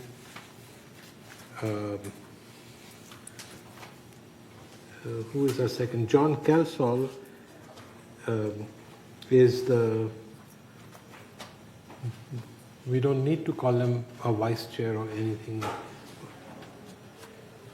Correct? I mean, regular committees, we don't appoint We the don't vice need to chair. call vice chair, No. so he's just a regular committee Right. member. So Sorry, John, you just got demoted. What about Anthony Liberatore as co-chair? Anthony is from United, so we can't make any change for him. But is there a position of co-chair? No, he's not, there's no co-chair. No, okay. There are no So co-chairs. we'll remove, Okay. So that is the change we need to make. okay. And I'm having a hard time hearing over here. oh, I'm sorry, I will bring this closer. All right, so that's what I wanted to make a change, and This is Okay, so I like to move the, So what was the last change? we are on 10B. 12B? 10, 10B. yeah, We 10B. moved it from These the are consent committee, calendar to now an active item. Page 306, 10B. You and I missed that. He's still on Indonesia okay. time. So the other thing that needs to get updated here Just chair. is on the next page, page 4 of 6, is the Energy Ad Hoc Committee is now going to be called the Energy Committee. We haven't technically voted on that yet. Will But- you say that again? That's why I wanted to do this after the meeting was the very last thing, unfinished business. So procedurally, we would have updated this at the next agenda. Yes, So this, we're just. We don't need to do that? Right. Okay, so we won't do it now, we'll do it later then. We'll do it later. Okay, Okay. later. Okay, I'd like to make a motion with the amendment. SK Park as a chair, and then rest of them are not, regular members, and to Yeah. approve it. Okay. So if there's no objection, then it is, we approve it and then we make the necessary changes at the agenda prep. Yes, next time. Okay. All righty. Thank you. So what number are we on now? 12A. Okay. All right. 12A. 12A. Why is 12B after that?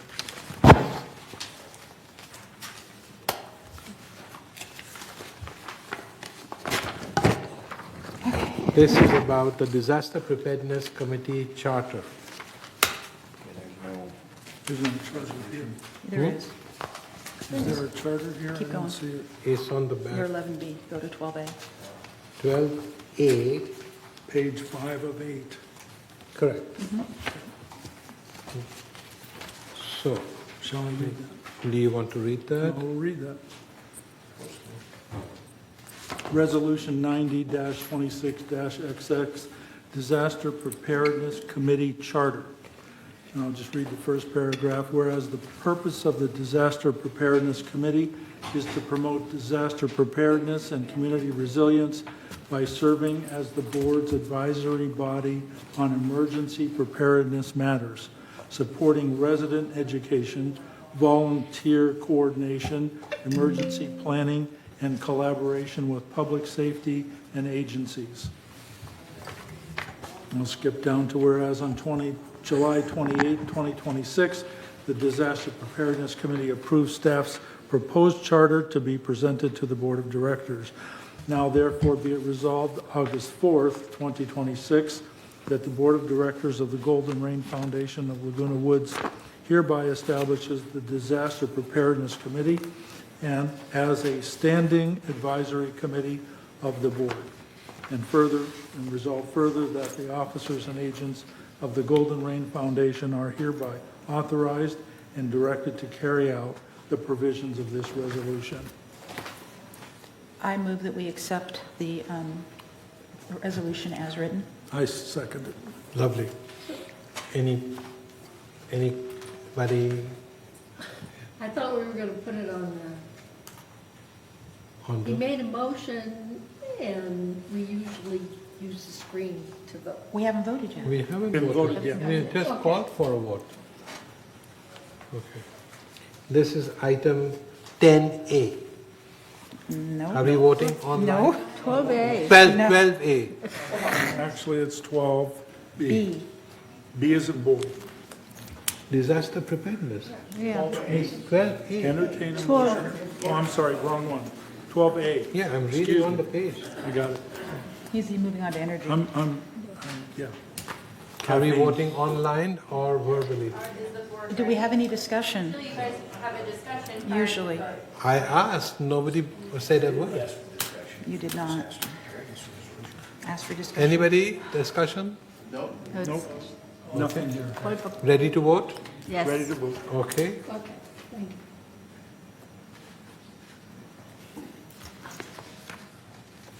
We're done? Okay, so on a side note, I asked the security staff that we would like to have a meeting set up with the fire department, the sheriff's department, the security, and some of our board members to discuss further in case of an emergency, what will we do? What will happen? And how will the response be? And stuff like that. So I would request that this be followed up and we set up a time and date for that. Director Nunez is in the audience, and he will do that. Thank you. Yeah, I'm sorry, I have my reading glasses, so I can't see very far. All right. Thank you, Chief, if you're going to do that. Is this going to be directed by the Disaster Preparedness Committee or by GRF, or what's the? We still don't have we're still putting it together, but the security department will set it up, so it doesn't matter which department, which committee, but at least we all need to be in it so we understand what's going on. We may even have to reserve a bigger room so some of the members of the committee can be present and they understand what their responsibility and what they're going to do and stuff like that. Yeah, just for the edification for the board members here, we regularly meet with the Orange County Fire Authority and the Orange County Sheriff's Department. I've had several tabletop exercises with them. We plan on having a few more in the future. But one of the things that President Bahada had requested is to have a kind of, I wouldn't say it was necessarily a formal meeting, but an informal meeting that we were to gather and then advance through the Disaster Preparedness Committee, and so that we can all be playing off the same page. And I said that would be perfectly fine. We could arrange to have the same members that you saw before you earlier attend that meeting, and I talked to them back there prior to them leaving, and they acknowledged that they would like to show up to that meeting as well as the SCAC meeting regarding their gate proposal. And so we'll go ahead and work on all of those meetings and get everybody on the same page. Thank you. One sec. Sure, I'll acknowledge you 1 second.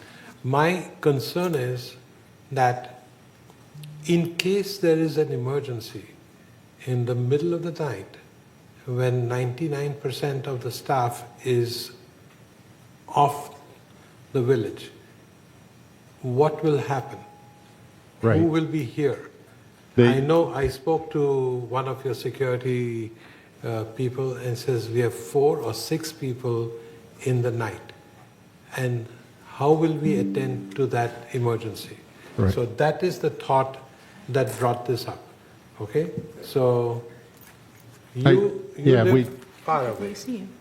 Yeah, we understand that concern. It's the way we handle all emergencies, whether they're landscape maintenance, building maintenance, or just disasters. We have a 24/7 dispatch, 24/7 security who give notifications. Not only do they respond, but if they need assistance, they actually request those through our dispatch for Orange County Fire, Orange County Sheriff's, as well as the senior management and directors that work in whatever the discipline is. So that's how that's done. We can discuss all that in that meeting. Right. This was the only reason why it struck me that we need to do something about it. So thank you. Yes, Martin. I think we might be getting a little ahead of ourselves, that there's emergency preparedness, and then there's the emergency action plan. And I think you're looking more for like what does emergency action plan, which is totally different than emergency preparedness. It's part of emergency preparedness. But I'm just saying that it needs to be differentiated because the committee is focused on the preparedness. Go ahead. I caution that this isn't on the agenda. Yep. You have Yes, a full I was agenda gonna say. this morning. Right. So That's fine. I let's just move wanted on, to- please. Yes. So Okay. this discussion has been moved to committee, and the committee that it's being moved to is SK Parks. Correct. Disaster Preparedness. You Yeah, are in excellent. charge of that, all right? Excellent. Yes. All right. Thank you. Thank you, All right. Chief. Next item is 12B. 12B, and that's about GRF Energy Committee Charter. Resolution 90-26-XX, GRF Energy Committee as a standing committee and charter. Whereas the purpose of the Energy Committee is to review and recommend to the board proposed energy-related capital projects designed to reduce energy costs. And now therefore be it resolved on August 4th, 2026, that the Board of Directors of this corporation hereby establish the Energy Committee as a standing committee of the board and approves its charter as attached to the official minutes. And further resolve further that the duties and responsibilities of the Energy Ad Hoc Committee created on October 1, 2024 have been completed, and the Ad Hoc Committee is hereby dissolved.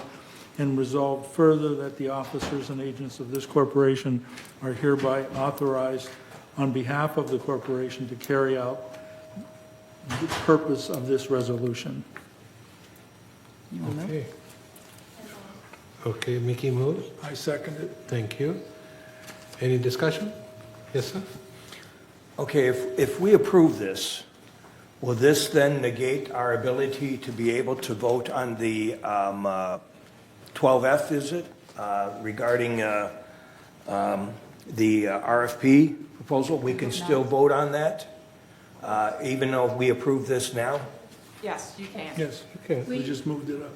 We can vote on it, but the vote is to send it to the committee. She's incorrect. Nope, we're getting a strong no from our CEO. Yeah, The purchasing policy, section 4, states in part, if new projects are introduced after budget creation, BMS shall request if the corporation desires involvement in the statement of work prior to advertising. And that is what staff is following this morning. Thank you. Where's Bart? Where's Bart? Okay, so do we have any more discussion? No. Okay, so maybe please. We have one member comment, Bill Walsh. Okay. Yes, Bill? Hi, Bill. Yeah, we're ready for me? Yes, sir. Come on down. This is Price is Right. Okay, I'm not going to butter you up because I already know all the hard work you do, so. Oh, please butter us up, please. Or at least you pretend to do, I don't. Oh, right. There's a handout that I gave, and I would like everybody to have it. You don't have to have it immediately, but I would like you to read it. I get emails from State Senator Stephen Choi. Last week, I got an email, and in it, we're listing all the bills that were passed, and the one that struck me was Senate Bill 935. So I'm going to read to you what he said. This bill appeals the January 1st, 2031 sunset date of the design-build project authorization, making design-build a permanent procurement method available to local governments. Studies show that design-build projects cost approximately 6% less and are delivered more than 30% faster than traditional design-build projects. And the Legislative Analyst's Office has found the method to be a valuable contracting option. Okay? Now, design-build. Once I got this, I went out and looked at the Design-Build Institute of America in Western Pacific region. Okay? And I did an AI question. Okay? Question was, would someone from the Design-Build Institute of America, Western Pacific region, come down and talk to an HOA board? The response was yes. Okay? Absolutely.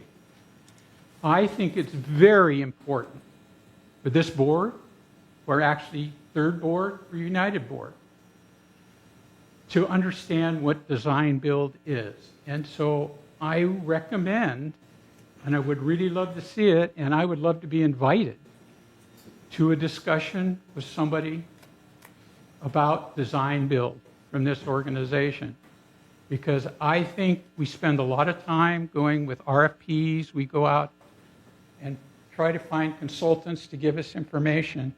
And I know from the number of committee meetings and the number of board meetings I've attended for a year since Ting was approved, that people are incredibly concerned and worried about the costs that we're experiencing.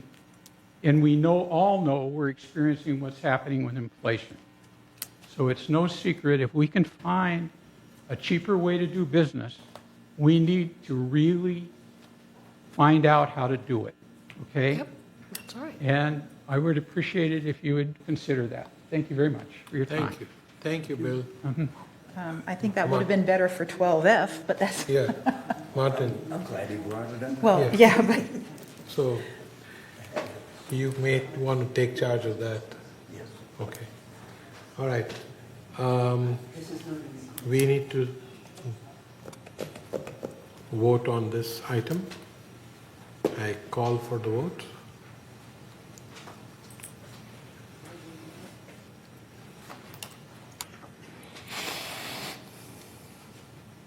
Did my thing go through? Yeah, it went through. Director Rosa? Who? Director Rosa, you need a vote. I did. Now, sometimes you're going to do it. Just have to keep pressing it. Do you want me to vote for you? Oh, there you go. There you Got go. it. Okay, a little more pressure. Use this. It's called a mouse. That's the limit of my technological education. Motion passes. So I think we can move forward now. Yes. So next item is the Energy Committee goals and major tasks. No, that it's was 12C. 12C. Why are my pages all mixed up? 12C. Glasses are off. I know, that's probably why. 12C. No. 12C. 12C.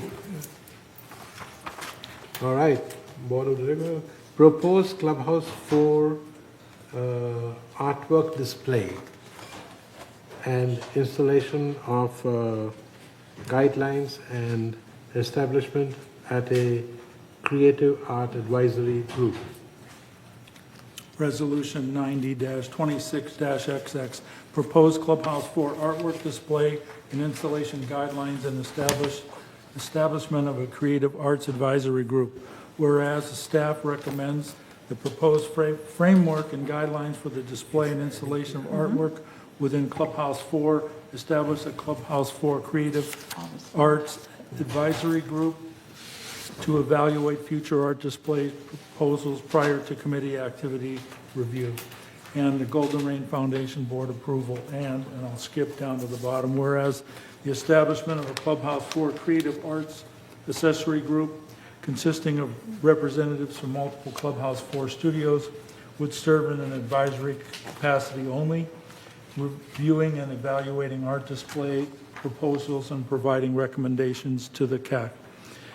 Final recommendations regarding artwork displays would continue to be made by the CAC and with the approval authority remaining with the GRF board. And whereas on July 9th, 2026, the Community Activity Committee recommended the approval of the proposed framework and guidelines for the display and installation of a Clubhouse 4 Creative Arts Advisory Group to evaluate prior to the Community Activities Committee review and Golden Rain Foundation Board. Now and therefore be it resolved September 1, 2026, that the Board of Directors of this corporation hereby approves a resolution to approve the proposed framework and guidelines for the display and installation of artwork within Clubhouse 4 and establishment of the Clubhouse 4 Creative Arts Advisory Group to evaluate future art display proposals prior to the Community Activities Committee review and Golden Rain Foundation Board approval, and resolved further that the officers and agents of this corporation are hereby authorized on behalf of the corporation to carry out the purpose of this resolution. I move that we accept the proposal as written. I second it. Thank you. Okay, any discussion? Yes. Has there been a possibility of considering substituting the word Clubhouse 4 with Laguna Woods Village? This is specific, and there. and I'm there not is- asking, I'm not proposing to amend. No. I'm just asking You're you a asking the question. reason, okay.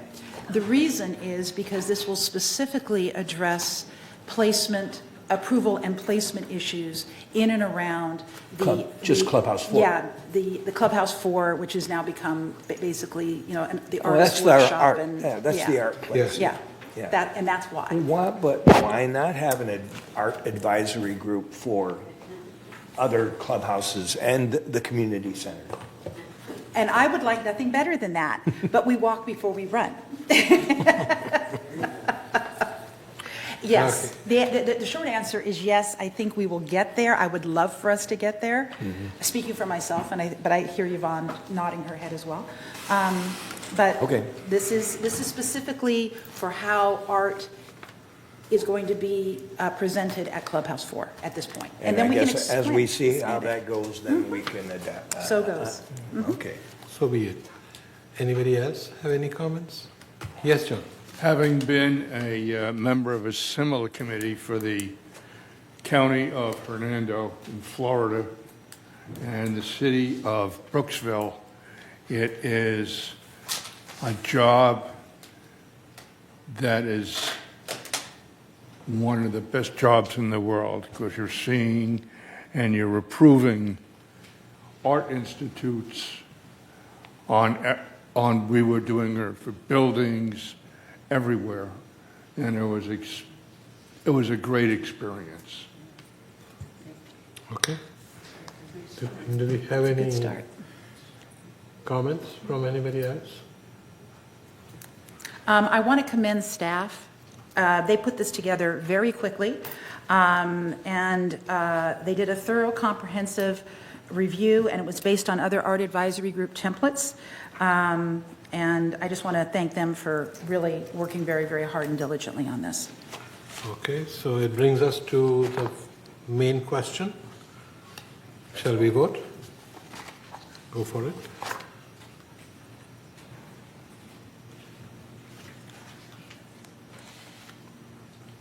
Passes Okay. unanimous. Unanimous approval. Thank you very much, guys. Thank you. So, I'm Board. sorry, we actually have one member comment right now. Sure. Okay. You voted too soon. No. Did we vote too soon? Or? We've already voted, Annie. already voted. I know, but how come She wants to say something. Come on. Okay. Thank you. Thank you Please so go much for ahead. giving me the opportunity to speak today, because you're asked to approve the formation of this Clubhouse 4 Creative Arts Advisory Committee. As you know, Clubhouse 4 is some of the most talented artists and craftspeople here in the village. As an interest in displaying this artwork continues to grow, it makes sense to have a clear, consistent, and collaborative process for reviewing future proposals. The purpose of this committee is simple. It's not to create more bureaucracy or make decisions that belong to the board. Its purpose is to assist the CAC committee by reviewing these proposals, encouraging thoughtful planning, and making recommendations. Final approval will, of course, be with the CAC committee and the GRF board. As you know, the original proposal includes an 11-page guideline document. Several members of our newly formed working group felt the same goals could be achieved with a much shorter and easier-to-use document, which I've just given to you. For that reason, I provided you with that draft, and it preserves the important principles while making process clearer and more accessible. I've also included some photographs of several projects that demonstrate the type of creativity this committee hopes to encourage. These projects reflect the artistic talent that already exists in this community. I respectfully ask you to support this in establishing this advisory group so that we can continue to build a fair, transparent, and encouraging process that celebrates this creativity in Laguna Woods residents. Clubhouse 4 has always been a place where this creativity flourishes. This advisory group isn't just about reviewing proposals. It's about encouraging resident artists, helping good ideas succeed, and ensuring that the future art projects continue to enrich our community. And I hope you support this, which obviously you have. So anyway, I hope you could take a look at some of those photographs. You know, I put a lot of time into creating these projects, that a lot of them we're not asking for money, we're just asking for approval to give us a sense of place. I think that's really important to understand at Clubhouse 4. When you walk into that building now, you have no idea what's going on in there. And I would like to try to create that sense of place by some of those photographs that you can see. Any questions? Well, of course. When's the second totem going up? Well, I can't get approval for other things. I have 3 totems. We have these other art projects. Okay, well, and I'll see you I'm at waiting the for CAC meeting We then. have things already. Okay. You know, I have people from wood shop. I have almost everybody involved in this committee already, I know. except for I think sewing and slip casting. But we will get that all. Yeah. Well, thank you. You're welcome. Anyone else? Martin, you have something? This is a very subjective decisions that get made in these proposals, and we didn't approve this document in the creation of this advisory committee, but no, I'm all for this. Great. You know, It is subjective. that's what I say. I want to see it all throughout Me the too. village. And you know, I got to tell you, it's not like we have 100 artists asking for this permission. We have to go out and we have to get these people and encourage them to do these kind of projects. Once something goes up, though, it stays We have up. that one totem is up. If you can see in the pictures, we've yeah. done one. You should come see it. Everybody loves it. It makes you smile and it makes people talk about things. Great. Jeannie, you have something to say? Okay, No, thank you all no, so much. It would be a rotating, it would be a rotating Anybody else? display. Next item. Okay. John? How is the advisory committee going to be established? Who is determining that? According to the guidelines that was just created, it would be the presidents of all of the different clubs that are housed at. I'm sorry, the words, the presidents of all those clubs, is really not going to happen. As some of you know who've been presidents of clubs, you have so much to do already. I think just representatives from each studio would be enough, because anybody who's been a president of a club, I was talking to someone the other day, she spends 2 days a week on that. We're not asking them to do more. Thank you. Okay, and Allison wants to speak. Yeah, just to clarify, we want this to be an inclusive group, not just one person making the decisions. So we would like to have a CAC committee member on it. We'd also like to have the Clubhouse 4 supervisor, and 1 to 2 representatives from each studio would be ideal, as well as some at-large members that may be at the clubhouse that aren't associated with some of those groups. So it makes it a little more inclusive, a little more subjective, I guess, to more opinions than just one. Thank you, Alison. The committee has not I been was getting a established little yet. shivers before you spoke. I'm sorry? Because how is this going to happen? Excuse me? I said Sorry? thank you for whatever you said. Oh. Because It was before really you said good. it, I was getting the shivers to understand how is this going to work. So our Clubhouse 4 supervisor will make contact with the groups and just start asking people who might be interested. Obviously, Ms. Zipkin is one of those invested stakeholders of the clubhouse. So our clubhouse supervisor will do some homework and put an appropriate committee together to start. Very good. Thank you. All right. Appreciate it. Thank you, Annie. Appreciate all the hard work you put in it. Next item is the donation of the concrete blocks for the Garden Center 1 Giving Garden. Wow, we're having a giving garden. Resolution 90-26-XX, donation of concrete blocks for the Garden Center 1. Whereas a resident requests to donate approximately 30 concrete wall blocks for the Garden Center 1 Giving Garden. And we'll skip down to whereas on July 9, 2026, the Community Activities Committee recommended the approval of this donation and directed staff to forward the request to GRF Board for the next meeting. Now, therefore, be it resolved August 4th, 2026, that the Board of Directors of this corporation hereby adopts the resident request to donate approximately 30 concrete wall blocks for the Garden Center 1 Giving, and resolve further that the officers and agents of this corporation are hereby authorized to carry out this resolution as written. Thank you. Thank you. Here we have a first and a second. I'm sorry, who seconded? John. John Cornell.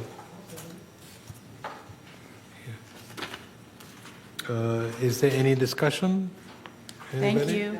Thank you. Discussion is only thank you. That's it. Pretty much all we need. That's all we need. Okay, then let's vote. All right. Missing, it's unanimous. Okay, thank you. C and D.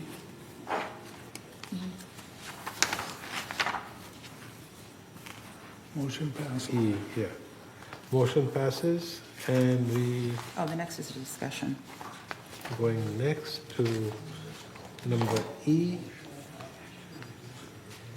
and that is the assessment of the No, Huh?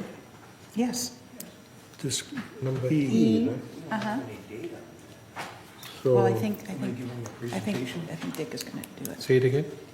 It's 12E? Yeah. Okay. So it says assessment of external promotional opportunity for Laguna Woods Village. What is that? It's a discussion. Okay. So how do we?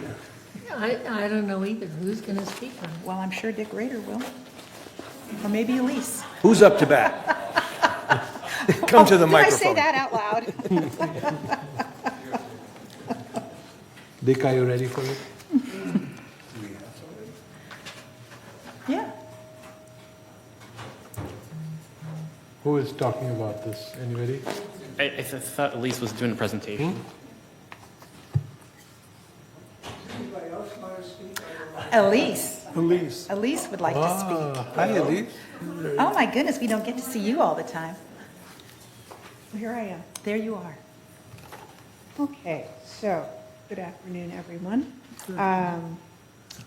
At the June agenda prep meeting, the board requested that staff evaluate opportunities to further promote Laguna Woods Village to prospective residents and the general public. Hey, Paul, you have my... No, it's not popping up.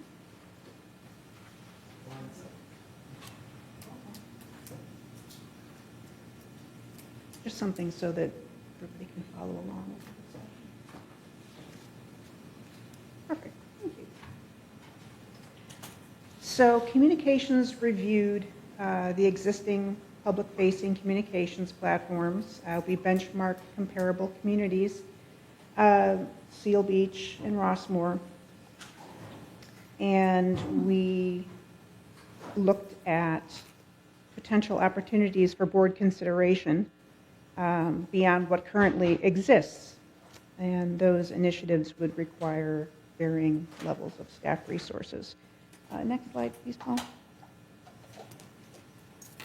Oh, yes. So the three things that we found, the village already maintains a comprehensive public-facing communications program. We have the website, which has a 17-minute community tour video right on the landing page. We have social media. We do media relations with the Globe on a weekly basis. We have all kinds of printed materials, village television, and we do communications with the real estate community on a monthly basis. The benchmark communities that we looked at, they use all of the same communications tools, and there were no significant gaps identified between what they may be doing and what we're doing. And any additional promotion that we may want to engage in, that would require board direction, funding, and possibly staff resources, but that depends on any decisions made. Next slide, please. So what is Rossmore and Seal Beach doing that we're not? They utilize all the same tools, including comprehensive websites, social media, media relations, video content, and public information resources. So again, we didn't identify anything significant that would explain any differences in awareness. Next slide, please. Should we advertise? Well, that is certainly a policy option for the board to consider. Staff included paid marketing as one potential opportunity because it does represent an expansion beyond what we currently do. It would, however, require dedicated funding and ongoing management, and I'm sure, as you all know, advertising is not cheap. Next slide. What about residents writing articles on their own to promote the village? Well, residents are certainly free to write about their experiences. However, if articles are being developed or distributed on behalf of the village as part of an organized promotional effort, they would need editorial review to ensure factual accuracy, consistency, appropriate messaging, and protection of the village brand. That oversight represents staff commitment that should be considered, and existing staff could do that, but it would depend on the volume and the frequency of such articles. A small number of submissions could likely be accommodated, but anything beyond that, we would have to reevaluate that. And I'd like to add, as an aside, in my 25 years of experience in magazine publishing, that unsolicited manuscript acceptance rates are abysmally low. Editorial boards, editorial teams decide long in advance what they're going to schedule in their publications. I would say, in my experience, maybe 1 in 50 was accepted, and that 1 in 50 was an expert. Not only were they a technical expert, but they were an exceptional writer. And this was at, niche, regional, West Coast publishing, hobby publishing, not like your top tier New York City kind of publishing. So it's a very difficult venture. It's not impossible, but it is hard. So what does staff recommend? Basically, we recommend continuing to build upon our existing communications program rather than launch a significant new marketing initiative. As I mentioned, our benchmarking found that the village already uses many of the same public-facing communications tools used by comparable communities, and if the board wishes to expand that, I would recommend doing so incrementally, evaluating the resources required and the anticipated benefits before committing to something larger. One thing I wanted to add is if folks are afraid that we don't exist, when I entered the search term senior communities in Southern California into my little search bar on Google or Firefox or what have you, 55places.com always comes up first, but they're a paid sponsor. They pay to be there. Number 2 is Laguna Woods Village. Number 3 is Del Webb. When I entered the search term 55 plus communities, 55 Places is first, Shea Homes is second, Del Webb is third, Laguna Woods Village is fourth. A search term of just the blanket senior communities, sponsored results, paid results, and then Laguna Woods Village is the number 1 search result that shows up for all of those different search terms. And I'll add that Seal Beach and Rossmore and the villages, I went 3 pages deep into search results and they could not be found. So we are definitely out there and people are aware of us. So that's the research that I did, that staff did, and we recommend just to stay the course, keep doing what we're doing, unless the board would like to pursue other additional opportunities. I have a question. Yes, ma'am. I have a question. Whenever I go out onto Facebook and it's like, here's the top 10 senior communities, right? And I often wonder, are people paying them to be one of the top 10? Absolutely. That was a, because I'm sure they are. So what about that? What about being on those types of links? Yeah, links. And I don't know how much money is a lot of money. That's why I'm asking. Somebody's phone is ringing. Please turn it off. I would have to look into what. But you know what I'm talking about, Yes, I right? do. They Yeah. appear to be editorial, but we all know that they're being fed. Like So- the supplement to the Orange County Register, like OC's Best, whatever, it's a thick magazine There that you go. comes out. Those are all paid. If you notice, all of the companies that are listed as, go here, eat this, do that. There's They an all pay to ad, be there. at least one ad that corresponds with that company. So it's all paid. It's all paid. Not that we couldn't do that. Well, but I guess the question I'm asking you is it something that, in your professional opinion, you would suggest that we try, or that would add a new many eyes onto us? In my opinion, I think Laguna Woods Village is very well known in the Southern California area, if not the state. So doing something like that that's regionally based, I don't think that would be the best use of dollars, personally. Okay, thank you. But Yes. just information per se, can you kind of collect some of the data, how much it costs? And we could probably consider, I got your point. It might not be worthy enough. However, as a board members, probably we need to know the, approximate expenses. It depends on, but the best result companies, maybe we could have some of the ideas. I can definitely come up with some numbers on that for you. Thank you. Basically, is the bang worth the buck? Is 25 words or less? Yes, Gordon. Yeah.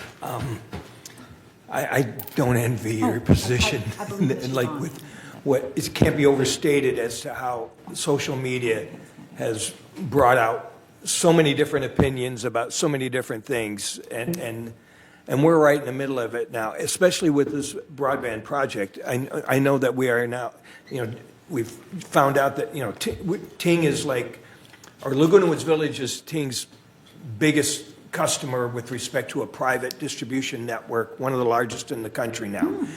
We will be DirecTV's largest customer, bulk customer, after this settles. So we're going to be making headlines in respect to that. So, but we know that we get a lot of comments and weird information from residents, like what to do about this or that regarding what's coming forth. So accuracy and is so important in going forth. Yep. I agree. Yvonne, you had something? Carmen? Thank you for everything you do. I know you're juggling 25 different methods of communication. But, so, I think everyone needs to understand how Laguna Woods Village name gets moved up that ladder. So when you have the 55 plus that paid for that large ad, and the second one paid for that large ad, and then here's Laguna Woods Village, that we don't pay for that ad. Right, it's all So organic. we're moved up the ladder, all the time being moved up. The interesting thing with what Martin is bringing up is that with the Ting and the DirecTV, two large companies, now we as the village can capitalize on the search engine. So it's, now my question is, Great minds. does the search engine optimization that we're using now, are we doing the work? And so your department Yes. is placing all of those search engine words Yes. in there to do that. And that's not costing us anything. No. That's phenomenal for what you're doing. So I really appreciate that. So I think that the emphasis should be on search engine optimization. Use the best available free, no-cost advertising versus having to pay for that. And I can tell you right now, the cost to get that first placement is, you can do the research on it, but it'll be astronomical. Thank you. Yes, John and John. Which John? John 1, John 2. John You are two? number one. John number 2 or John number 1? Pick one. Yourself. Two, okay. A and B. First of all, thank you so much. I agree with what Carmen has said for all that you're doing. It's obviously a phenomenal job. And obviously, we appreciate your expertise and experience. Question I have, how many, I know we're selling about 60 manners per month approximately, give or take, a few on either side. How many manners do we have that are not for sale and not occupied? So the question comes back to how important it is that we bring people into the village, or are we doing a good job with what you already have done? And the things that are coming up is sufficient to keep us, well, I'm going to say, fully occupied. It's a difficult That question. would- I know it's a difficult question. That would be a question for someone more like community services, not for me, sorry. But the point is, we don't have a lot of manors that are sitting not either being occupied or on for sale, correct? I mean, is that a fair statement? I won't make that comment, no. We're not making anything. We're not manufacturing anything. No. So the resales are being conducted by owners. Right. That are not related to the trust. I mean, other than they reside in the trust. So they can buy and sell all they want. We have no control over that. I totally And we understand get, we get the trust fee, we get the transfer fee once a Yes. project is sold Yes. and converted. What I'm kind of looking at is what's the vacancy rate? I mean, is it? It doesn't matter to us. doesn't matter. Because if it's vacant, means it's for sale. No, not necessarily. Not necessarily.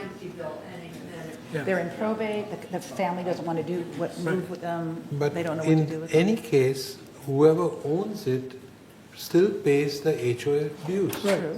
True. So that keeps happening. Right.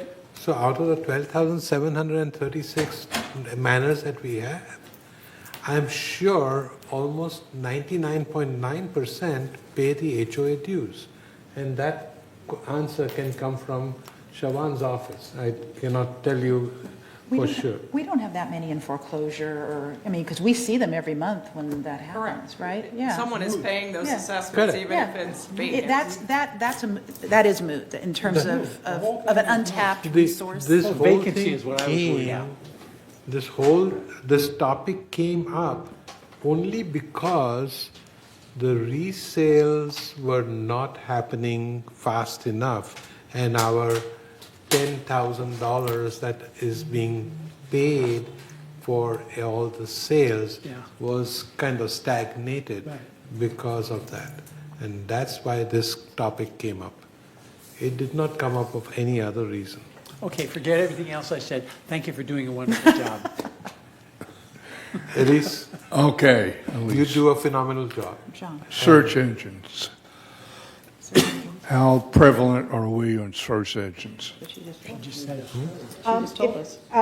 Earlier I mentioned that when I enter 3 different types of search words, let's see, for senior communities in Southern California, 55places.com, Laguna Woods Village, number 2. But 55places.com pays to be in that first. So our arrival at that number 2 spot is organic. We don't pay for that. That's because we built that into our website. It's part of our search engine optimization. Okay, is that when I was in Florida on the board, we were getting inundated with this, I believe it was a company in Chicago, 55 and over residences. 55 places? Yeah. Yeah. Okay, .com. okay, Yeah, thank that's you. the same thing. Yeah. All right. I think we need to move on. Yes, sir. We actually have 2 member comments before we can move on, if you don't mind. They've been waiting for a while. From the audience? Yes. Okay. First person is Phyllis Mitchell. Thank you, Elise. I appreciate everything you do for us. Yes, thank you very much. Hello. Hi, Phyllis. I have a pretty simple question. So it says in the staff report that this conversation came up because of the decline in the trust facilities fee from 2025 to 2026, which of course is the same as sales. So my question is there an expectation that sales will continuously stay the same or increase in comparison to 2025 every year. So the question is this really even an issue? And if you are expecting that sales are going to continuously stay the same year to year or increase, why are you picking 2025 to compare it to? And have you gone back maybe over the last 5 or 10 years to see if there are peaks and valleys when it comes to how fast or slow units are selling in this community? Thank you. Thank you. Thank you. Does anybody want to respond to that? I don't have the answer. Huh? Okay. Yes, Martin? There's more sales, more transfer fees. Yeah. That's what I'm gonna say. So, anyway. Next speaker is Dick Rader. The man, the myth, the legend. Thank you very much. Yes, sir. The marketing ideas that are presently that presently Elise is doing are great. However, if I heard her correctly, she said, we're doing so great, let's continue with what we're doing. Why would we not consider some ideas that will supplement those activities, will not cost, or I'll put it this way, minimal or no money? You just heard about the proposal, oh, we could spend money. No, minimal or no money, minimal board or BMS time, and will give you greater awareness. She said we're well known in Southern California, but we have a large state. What about the rest of it? What about the rest of the country? And she says we advertise in local media, or we submit articles to local media. That's all great. But what was just brought up, our housing market now is not very good, but it will strengthen. However, we cannot predict when the next downturn will occur. That is why it's important to have an ongoing marketing all the time.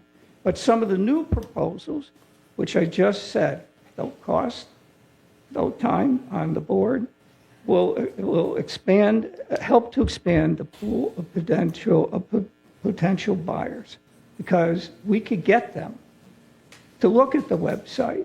We can motivate them. The idea that I initially proposed to you was the low-hanging fruit. And I even said, we don't know how successful it will be, but why not try? It's free. And what I said was, I proposed the following. I said the suggestion was to have a committee of residents do all the work, because that doesn't take your time. And it would require anything they came up with. They were going to submit some articles to senior publications, some of which will accept outside submissions, and if they accept it, they publish at no cost, free. It was said, well, low submission rate. Well, if you don't try, it won't happen. But you didn't get to see the sample article that was produced and how it may get in. But we don't have time today to discuss all these things. The proposals that you have not heard, you only heard one. There are several. One will give you national awareness, free. One will give you free advertising year-round, free. I can't present these to you at this time. We don't have time. So, what should we do? I think that it might be helpful if you gave consideration to maybe having a discussion, I don't know, a committee meeting or somewhere. I could come back up to the agenda prep meeting, and I could give you the full presentation. Why not do something that supplements the activities? Why not give us greater awareness? Southern California, yeah, a lot of people know us. But you know what? I'll be done in a second. There are a lot of people who have negative opinions of us. that can all be combated with information and some of the things that could be done. So I'm just hopeful that, and I don't care, by the way, I don't have an ego. I don't know if you know this. I don't. I don't care if you don't take on these things. But my hope is that you'll at least look at them. We need to stop for this moment, but we will not forget what you said, and we will look into it and reach out and set up some kind of a cohesive group that will talk more with you and the staff so we can look deeper into it. Okay, thank you. I like your idea. Thank you. Yes, John. No, hold on. And we have Cynthia Rupert, though. Did you want to take one more comment before we move on? I have just John who wants to respond. You mentioned that you don't have time to present these different places and things. Can you provide them to our staff so that they can review? Why not? I prefer that the board and that happen with the board and with media department all together. We'll set it up. Don't worry. Yeah. Okay, who's next? We have last one is Cynthia Rupert Sorry? on Zoom. Cynthia Rupert on Zoom. Okay. I'm a zooming. Okay. Can anyone hear me? Yes. Good afternoon. Now that it's afternoon. Hello, honorable board members and everyone else in the audience. I wanted to, sorry, I'm driving, so pardon the noise. I just wanted to bring up a couple of other things after Elise made her presentation and comments. I have done the same thing that she has done as far as putting in different options for search engines and different Googles and Bing, all different ones. I don't get the same results that you do, Elise. I do see Laguna Woods Village, but it's usually listed more as an advertisement. It's not listed as one of the places to look at right away, and that concerns me. The second thing is on Yelp. We have a pretty low rating, a 2.8 or something on Yelp, which is very concerning because I know a lot of people use that as a reference point. I'm not exactly sure why it's so low, but I think that maybe investigating a way to increase that or get it up higher so that it's showing a much higher rating would help us. And I understand, I'm trying to throw this out there quickly, I understand that we're popular and people know us here in this area, but even in other parts of California, they've never heard of us. I've talked to people in many different places and people that I know that buy property in different places and they know nothing about us. So as far as right around here, sure, but across the country where someone might want to be moving from the East Coast to the West Coast, there doesn't seem to be a good way to get our name out there or to see it. So I do really think there has got to be a little more investigation into this. I'm high on communication and I really think it's key.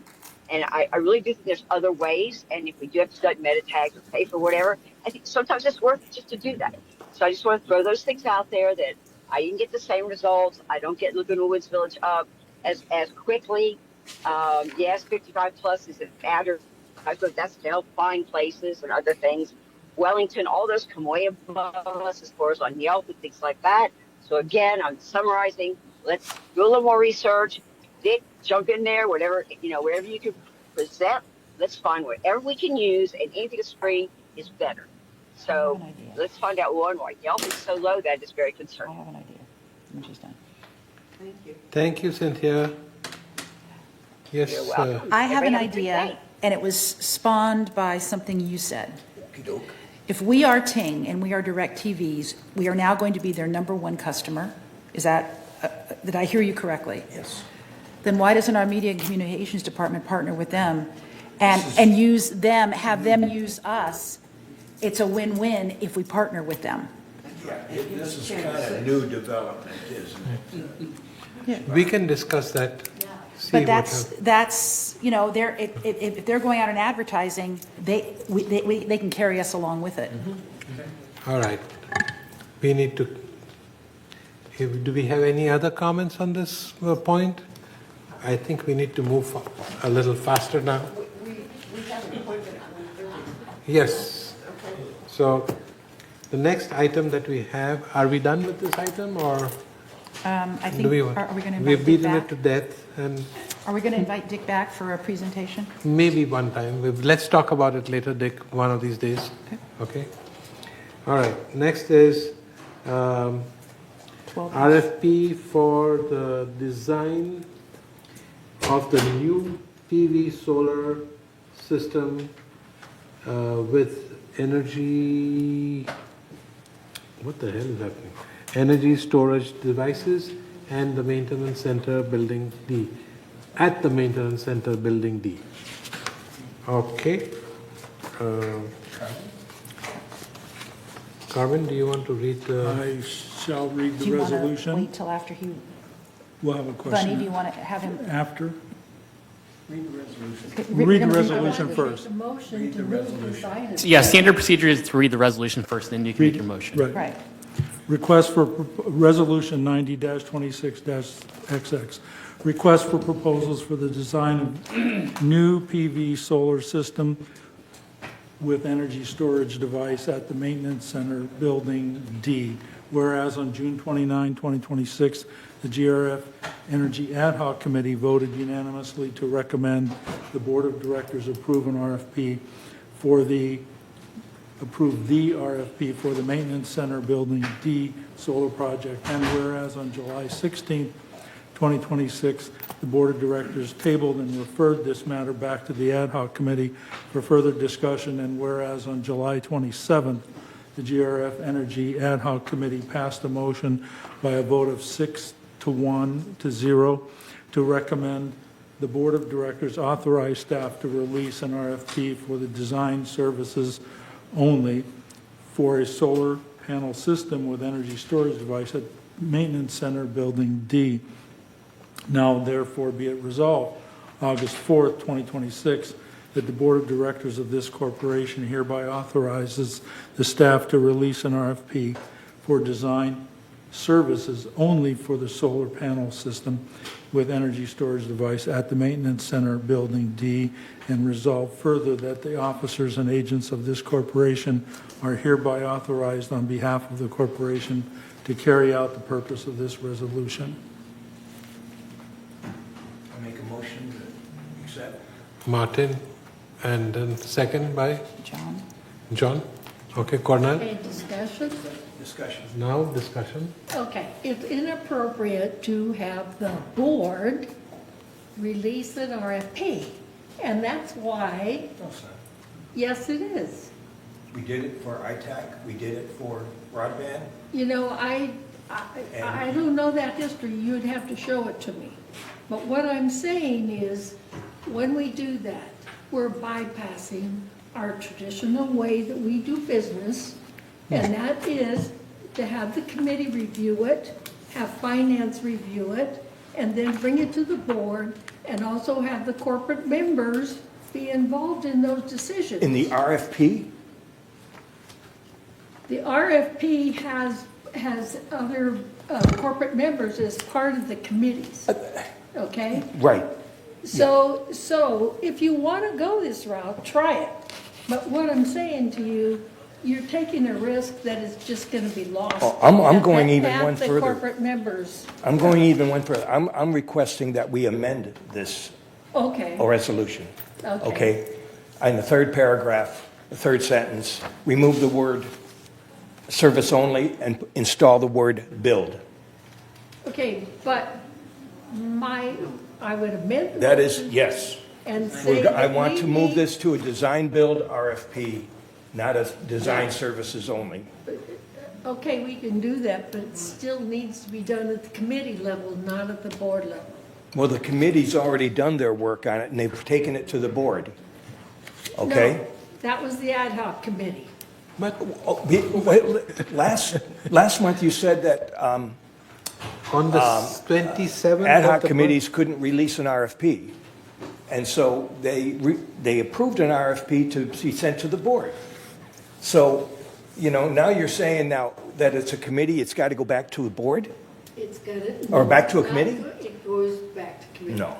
Okay, now listen. Why are we Siobhan already What said you we can did- vote on this. What you did when you went to the board was approve the wording that was the intent, to approve the wording. So. Well, I'm changing it. Okay, okay. But at that point, the board wasn't going to go out and send the RFP out to the vendors. What is your reason for not wanting to go out and get pricing? I want to go out and get pricing the appropriate way. Well, We did go through We've this whole gone- conversation with the whole committee. Okay. The committee was When sitting you here. changed from an ad hoc committee, so let's go back to procedure. One I know second. it's Weren't you all sitting over here confusing. the other day? Okay, let me talk. It's very confusing because somehow the fire board said, oh, you can take an ad hoc and you can take it directly to the board. But I have to tell you, there's a lot of people that object to that, and especially your corporate members, because they're not being involved, okay? So, now we become a standing committee. That ad hoc, that standing committee cannot go directly to the board to have it approved so that you miss your committees, your finance committee, your corporate members to bypass that. No. It's very complex. I don't think, One moment, your Bunny. recommendation has no merit. 1 minute, Bunny. Let me remind you all that on the 27th of July, we were all sitting here, including all the members from the different boards. And if you want, I will name the people who were sitting here. We had an animated conversation with the staff, and the big question was, is this going to cost us money? And it was questioned like 30 different ways, and it was assured that the RFP is not going to cost us money. Hold on, I haven't finished. And at that time, this thing was approved. What with was all- approved? Huh? What was approved? The wording. The The It wording. was approved to send for an RFP. RFP for design services only, and That's- Yeah. that's what I'm going after. So- is the So it still belongs in committee. So the committee board- approved it. It came to The the board. board Now does today is the not, board. the board does We can amend not send resolutions, out can't we? RFPs. No, they did for broadband, they did for ITEL. You know, I don't know that. You'd have to Well, they prove that did. to me. Why don't And so we're gonna do it again with the energy. So, I don't you know guys what go do what you want, but What I'm are gonna we tell trying you, to you're achieve over taking the here? risk. You're taking the risk at this point in time that the corporate members won't approve it because you didn't follow the practice. Please, this place is not for the argument.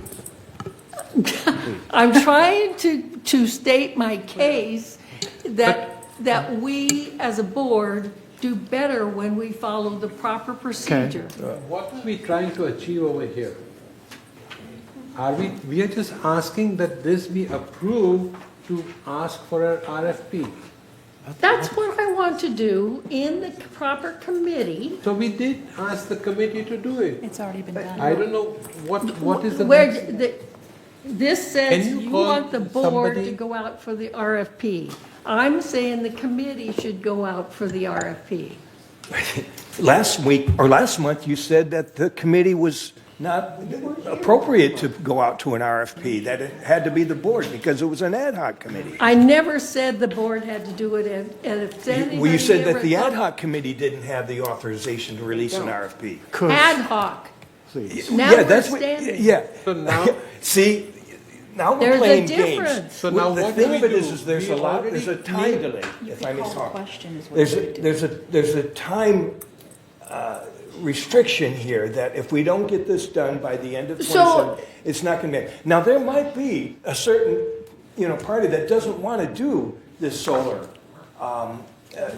Okay, to do renewable energy. And, because Procedure question. other means of energy are your bread and butter. 1 second. okay. And I'm just saying. What are you saying? The procedure. Okay. I like previous question. Please. Mickey's calling the question. Yes. That means Close the debate, please. debate is over then. Well, no, two-thirds vote has Yes. to. That's what I mean. You the have call a for- second. Yes, I'll second. Second Okay. and third. Yeah. This is discussion of the amendment. No, no, no. The Question. resolution. She raised the question, so Yeah. we're end of discussion. Let's vote. Okay. Let's vote. No, Can I is speak? the end of the, is this the Can end I of the discussion? make a Yes. comment? Yes. No, Excuse me, the question on the floor is, do Right. we stop debate? We have a Yes. first and a second. What Right. we need is two-thirds. Right. Right. Keep me honest. Yes. We need two-thirds vote to stop the Stop the debate debate. on this Debate, yes. particular issue. Yes. Yes. The particular issue is Call for defined vote. as the amendment. Please. of One the- time.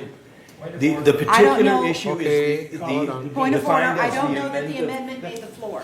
So No, I don't the think motion right We've now, got a first and second. we're voting on Mickey's motion right now.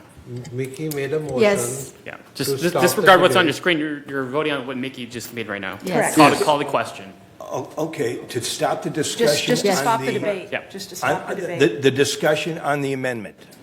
No. No, No. amendment That's the was not on the discussion. There floor. was no amendment. Has nothing to do with it.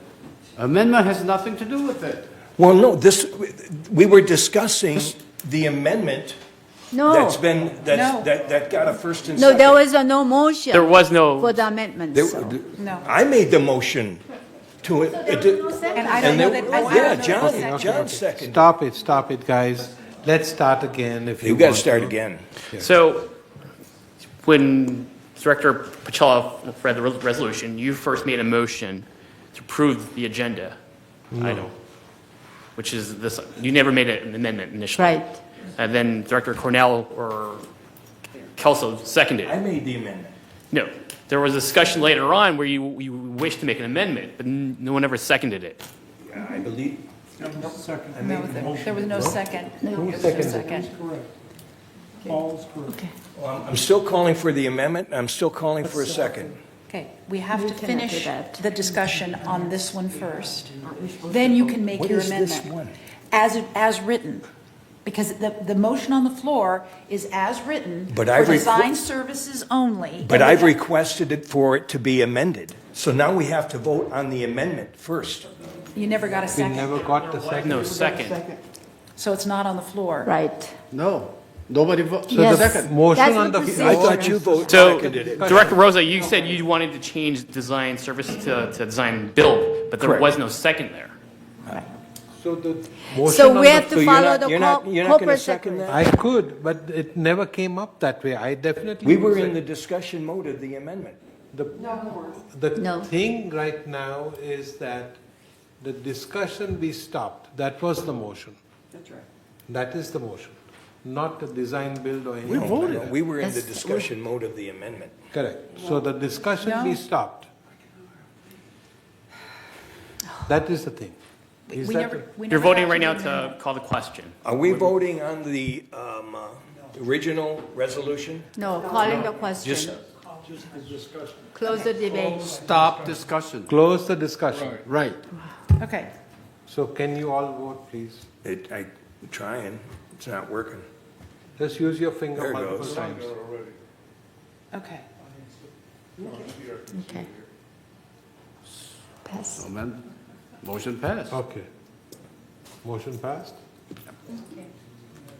Okay, so discussion is stopped. So now the next is you make a motion to, what was your motion? To amend? My motion is to amend the resolution as such that we replace the word service only to build, so that this is a design-build RFP. Okay. Second. You want a discussion or do you want to vote on it? Well, if there's no second, it No doesn't go second. any I further. did. Yeah, I- there's he no just- second. I See your seconded. hand, I'm sorry. Yeah, Wasn't looking that way. sorry. So I second Martin's motion. Okay. Is there, Now we have a discussion. Okay. And I wish that gentleman who was here previously stayed, because this is where his comment was appropriate. yes, So- this is where it was all So about. could you explain what is the motion exactly? I'm still confused. The motion is to change the word from design only to design and build. What paragraph? No, is that? design service only to design-build. Okay. Martin, what paragraph? The third paragraph, third line of the resolution. Yeah. The title as well. To take out the word service only Yep. and install the word build. You have to go to the. Even the title, request for proposals for the design of new PV solar system. So you can write over the design and, Design/build. correct. I know it is a difficult Yeah, thing. and, Sorry and about also, that. yeah, the fourth paragraph to change the RFP to show RFP for design build. Take out anywhere where it says service only and replace it with the word build. Design, build? What if we Correct. use the slash, design. Design/build. Design/build. Well, it, What does you that know, mean? online it just says design build. So I made that change and you Okay. write /build. Okay? In the third and fourth paragraph. So we're just replacing any words that says design? Is that what you're stating? No, we're adding build. We're taking out service only and adding the word build. Okay. In correlation with the new legislation that has come out of Sacramento that the governor has signed. We have no way. Okay. Making that. And So shall we, is this, I'm sure there's commentary, I can feel one coming. Well, what does that mean, then? What does that mean? Nothing. it's, The bill hasn't been passed, what does what mean? just the legislation. It's not passed? It's legislation. No, the governor has signed it. that. Design It's okay. Should be design dash build. That's common in the common vernacular. You could use that. Does everybody understand Yes. I understand. Okay. Well, okay, does everybody understand? Okay. So can you proceed? There is a motion to amend and Yeah. a second. So, correct. and I'm discussion. waiting for you guys. Discussion. I would like to see our staff, I would like to hear their position on moving from a design only to a design and build. Okay, that's a good idea. Staff here? Bart's been sitting there so patiently. Okay. Bart is so tiny, he's hiding. Thank you, Mr. President, Board. Changing from a traditional design-only RFP to a design-build, it will require that the terms be defined more clearly so that it follows proper guidelines for proper comparison of a contractor that can provide the services that are required. But I think that amending the resolution to refer to design-build, and may I suggest that the third paragraph be left as is, since that is a motion that was made by the prior committee, and only change the fourth paragraph, which is the one that you recommended to be changed from a design only to a design build.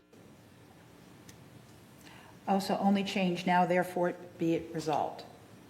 And the That's- reason for that is? The previous paragraph is the recommendation from the prior committee. You're right.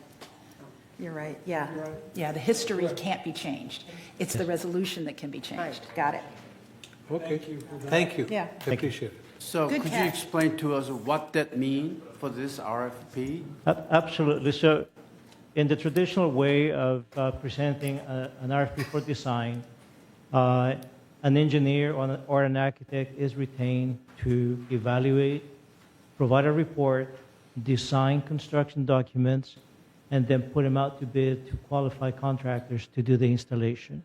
The design build bypasses that step, not entirely, but only that it is a continuous flow of information, so that there is no gap between the design portion and the construction portion.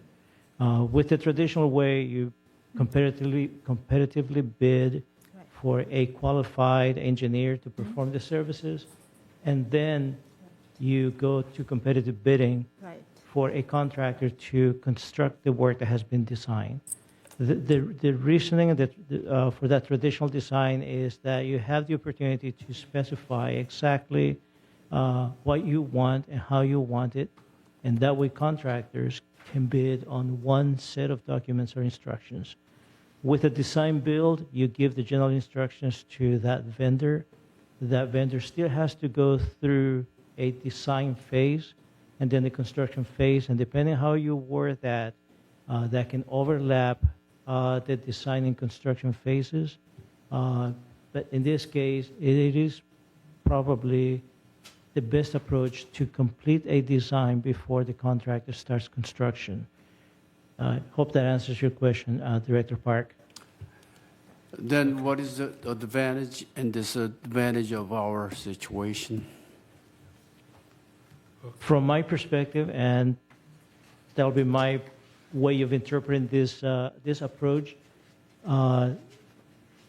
there seems to be a savings in time in going from a traditional design first, build next. So that is one advantage. It is thought that by designing precisely what you want, you get the best possible price from a contractor. And you can define that during the design phases of the project. So you are looking at, I believe that the reason for proposing a design build is to get a project completed by the end of 2027. Mm-hmm. Where we are right now, should the board approve a design only, I believe that we can still make the deadline with the traditional way. However, the board can direct staff to proceed with the design build option or alternative. Okay. Martin's going to explode. Okay, I know. Thank you, Bart. Appreciate your input. I know that solar, excuse me. One meeting. Point of order. One meeting. This Yes, technology is not new. We've already got it even in Laguna Woods Village. There's not that many pieces to it. Solar bidders, they will come in and they will provide the design that after they've assessed what you've got, to give you what you need. And that's why this legislation has been brought forth, is to save time and to save money. And this is an opportunity for Laguna Woods Village to take advantage of that right now. Otherwise, we're in great jeopardy of not only losing that window of the opportunity of getting that rebate at the end of 27, but also increasing our costs and having to go through the whole design phase. The providers will provide the engineering and design for you. I think Gary has some information on that he, there's an acronym for it, I believe it is. Right, Gary? 1 second. No, before no, you no, go, no. before you, Oh, can't call? You can't go No. here. I'm so sorry. we heard enough. That's Paul's job. Oh, before you go in. We have to have the director speak first, then we go to certainly. members. 1 second. No. I want to let you guys know that, which I have already mentioned to some of you, that our neighboring city, Irvine, has gone way beyond what we are even doing. They have started this process of using solarizing, or whatever you want to call it, their entire city, and they have a deadline of 2050 to completely cover the entire city with all the solar projects. I have been in touch with 1 or 2 people who are going to come, or they have even agreed to come over and talk to us and tell us how they did it, how they want to do it, and whatever their whole deep plan is, so that we can learn and learn from them what they're doing. And I'm going to organize it so we can all listen. So that's for you guys to know that Irvine is going to be completely covered with solar by 2050. Yeah, we need to be progressive. Correct. So I've done a lot of research based upon, it's one of the reasons why I wanted to get this standing committee for energy established, so that we could look at all of this. But I've researched Irvine, and we could actually be a partner with them. Correct. But we have to have the proper people, like a consultant that knows our system, you know, to be able to talk and negotiate, you know, with people like Irvine. That's what my research said. That's all I'm saying. Okay. Step by step. So where are we now?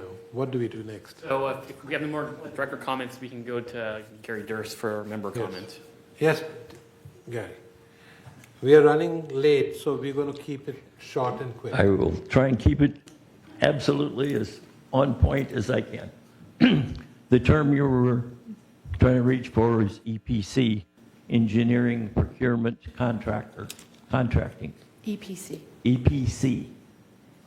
That is the normal way that most of these projects are done these days. What's the, What I need, what's the definition of the acronym?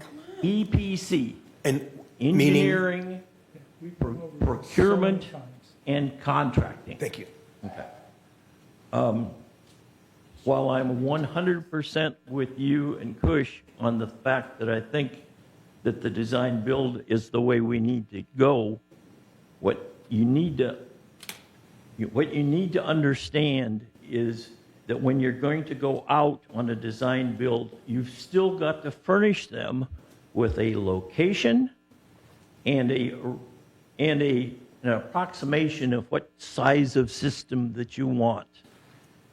I spent the last year and a half, because I was the chair of this committee before, doing the research on this. We got proposals. Just one person, but it's a better guesstimate than you're going to get from anybody else. I can tell you on every building of our major buildings how many panels we could put up there, what size of battery it would take, what needs to be done by GRF and corporate is to decide how much money they want to spend and what locations that they would be willing to put solar on. With those, then you can go this route. If you go and hire a consultant, you're going to start from ground zero. That person is probably going to pick whatever panel that they are in love with, whatever battery they are in love with, and they will come up with that as the package that they're going to recommend. But these EPCs have all got relationships with solar panel people, with battery people, etc. These will all be different good packages, but this consultant is going to tell you that you have to have this package. What you should do is get the proposals in from the people that you can then evaluate, because if you tell them they have to use this battery in that panel and it isn't stuff they're used to, they're either going to not bid or they're going to jack up the price because they don't have relationships with those vendors. Okay. That's all I got to say. We are running out. Thank you. So with that, I want to let you guys know that we have another appointment at 1:30. So we need to move faster and can't have too much conversation. Well, So just, So I'm sorry, gonna- to clarify, the amendment, I just wanted to clarify, if you don't mind. The only change we're going to make is now therefore be it resolved to change from design services only to design build. Is that correct? Correct. And nothing else? In paragraph 3 and 4. not I was three. told Not three. Only 3 is 4. history, not 4. Just Only 4. What happened to 3? I'll 3 tell is you what. history. 3's gone? Yeah. 3 is the history of how it got here. 4 is the resolution we're voting And the on. title. Oh, okay. And the title. And the title as well? Title, yes. Okay. So I call for the question. Yeah. Let's vote, please, with the amendment. Right now, you're just voting on the amendment. So Yes. I'm going to put it on the screen. Can we One not vote second. with the amendment? We are voting We on have the to, amendment. you have to vote Okay, on the Voting on the amendment. so let's do that. Amendment 4, The changing of the, Amendment I just described a minute ago. okay, Even Paul doesn't know what it is. all right. You're changing the title from design to build, and paragraph 4 from services only to build. No, design and build. No, we're Design changing build, sorry. it to design. Designs- we got it. Okay. Now, So are now, we sending RFP out or not? That's my question. Well, that's the next That's one. no, next one. Okay, That's we got amendment 9. on the. I just want to 1, 2, point out to 3, 4, Paul 5, 6, that it says an 7, RFP for 8, design services 9, 10. only. Oh, yeah, that's, But the amendment was for design and Yeah, build just- services. Forget about what's on the screen right now. In the Okay. minutes, it's Okay. being All right. corrected, yes. Somebody hasn't voted. No, we're good. It's 6 It's plus 10. 2 plus... We have 10 votes. Now I see it. Okay, okay, we All right. amended the resolution. okay. So now, what is next? Now we're going to vote on the original motion. Give me 1 second with the amendment. Give me 1 second. Oh, I thought we just did.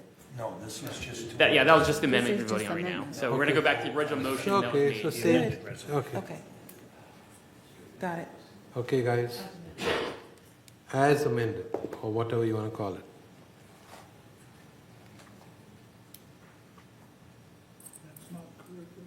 Hmm?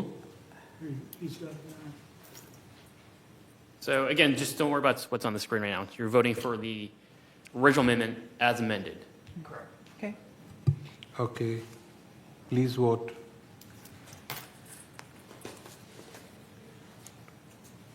It is 6 plus 0, no. Okay. All right, do you Only- have We need all- 2 more votes. Huh? Yep, we're waiting. Okay, we got to vote. 7 plus 1, 8 Director Park. plus 9. There, Okay, there we go. all right, so we have all our votes. The motion passes. Let's move forward. I think in the, So keep in mind, we do have 1:30, and we also have a third board meeting here at 1:30 as well. So correct. we have to So wrap it up. what I recommend is that we pass on the director comments. No. So we'll go to director comments rather than the I think we need to just do finance report and just move it on. That's it. finance report. Okay, madam, Okay. are you ready to? All right. Be a second to pull it up, please. Yeah, I'll just give you a very quick one. So Quick slide, report. please. What? Are we doing committee report? Only Just one. Only finance. finance. That is, yeah, the must. Okay, I'm not going to go in all the details of the numbers, but just show the slides of the titles. Okay, the first table, this table number 1, slide number 1 set, shows the operating fund activities, right? So total expense and total revenue, so on. So we are worse than the budget, $372,000 short. And slide 2 shows a most significant operating fund variation. Green ones are positive ones, and then the orange, whatever, is unfavorable ones. So those are the items that we need to focus on those. So overall, we had already, had the numbers, which is short, $372,000. Okay, let's go to the next slide. It shows. It shows source of revenue other than assessment. Okay, so non-assessment operation revenue. So broadband and so on. You can see still we have biggest revenue resources from broadband, so on. Okay, slide 4. Our largest operating fund expenses was employment compensation. This is operating expenses. Category, 1 and 2 goes to a total 65%, and the rest of them are minor, categories of fund. Slide 5 shows the reserve fund activities. And slide 6 is our resale history, right? So we can see the trends here. And on June is better than last year, so which is encouraging. And we don't have any clear pattern. It depends on the market, so on. So that's why we are really suffering from the low trust facility fees, but hopefully it increases as the time goes by for the rest of the year. slide 7, reserve and restricted funds, adjusted balance there. So we have still $27 million, but again, according to the reserve study that we have yesterday, we are going down until 28, 29. It's less than even $10 million. So that's why we need to watch out. Right, okay, let's go to our next slide. Those are fund encumbrance. So we are starting, we are still having a total appropriation, $33 million left, and remaining encumbrance is $12 million. Okay, so, yeah, $12 million still have to be spent. I believe, okay, slide 9, it shows, again, the average adjusted reserve fund balance is going down, way down, 2026, and it will go further down, up to the $10 million in 2028, according to our reserve study. All right, so an adjusted restricted fund balance is next chart. Okay, and that's it. And Finance Committee has not met last time, but we've been working on the budget, and we have a little detailed information about the monthly resale reports. Even though our average number went down a little bit, our average resale price is up. That was on the page 1 of 2 of item 14A3. That will complete my report. Are you done? Thank you. Committee member comment from you. Any comments? Yeah, Okay. that was a tough one. It's been a long day. And it's only half over. Yeah. Hopefully the next one is going Yes, to be Jeannie, shorter. I have a voice. Sorry?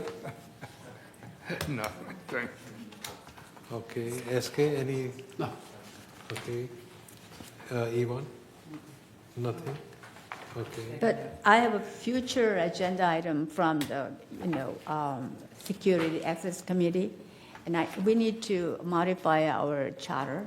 Okay. Because it's conflicting with it's never been modified for the last 15 years.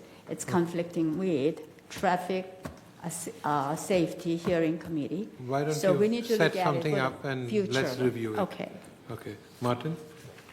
Okay. Jeannie? Drive safe, drive slow. And stay cool. You can stay as hot as you want, but slow down. Karen? Okay. With that, I think we will recess till... I would say 125. That way we can get Jeff in.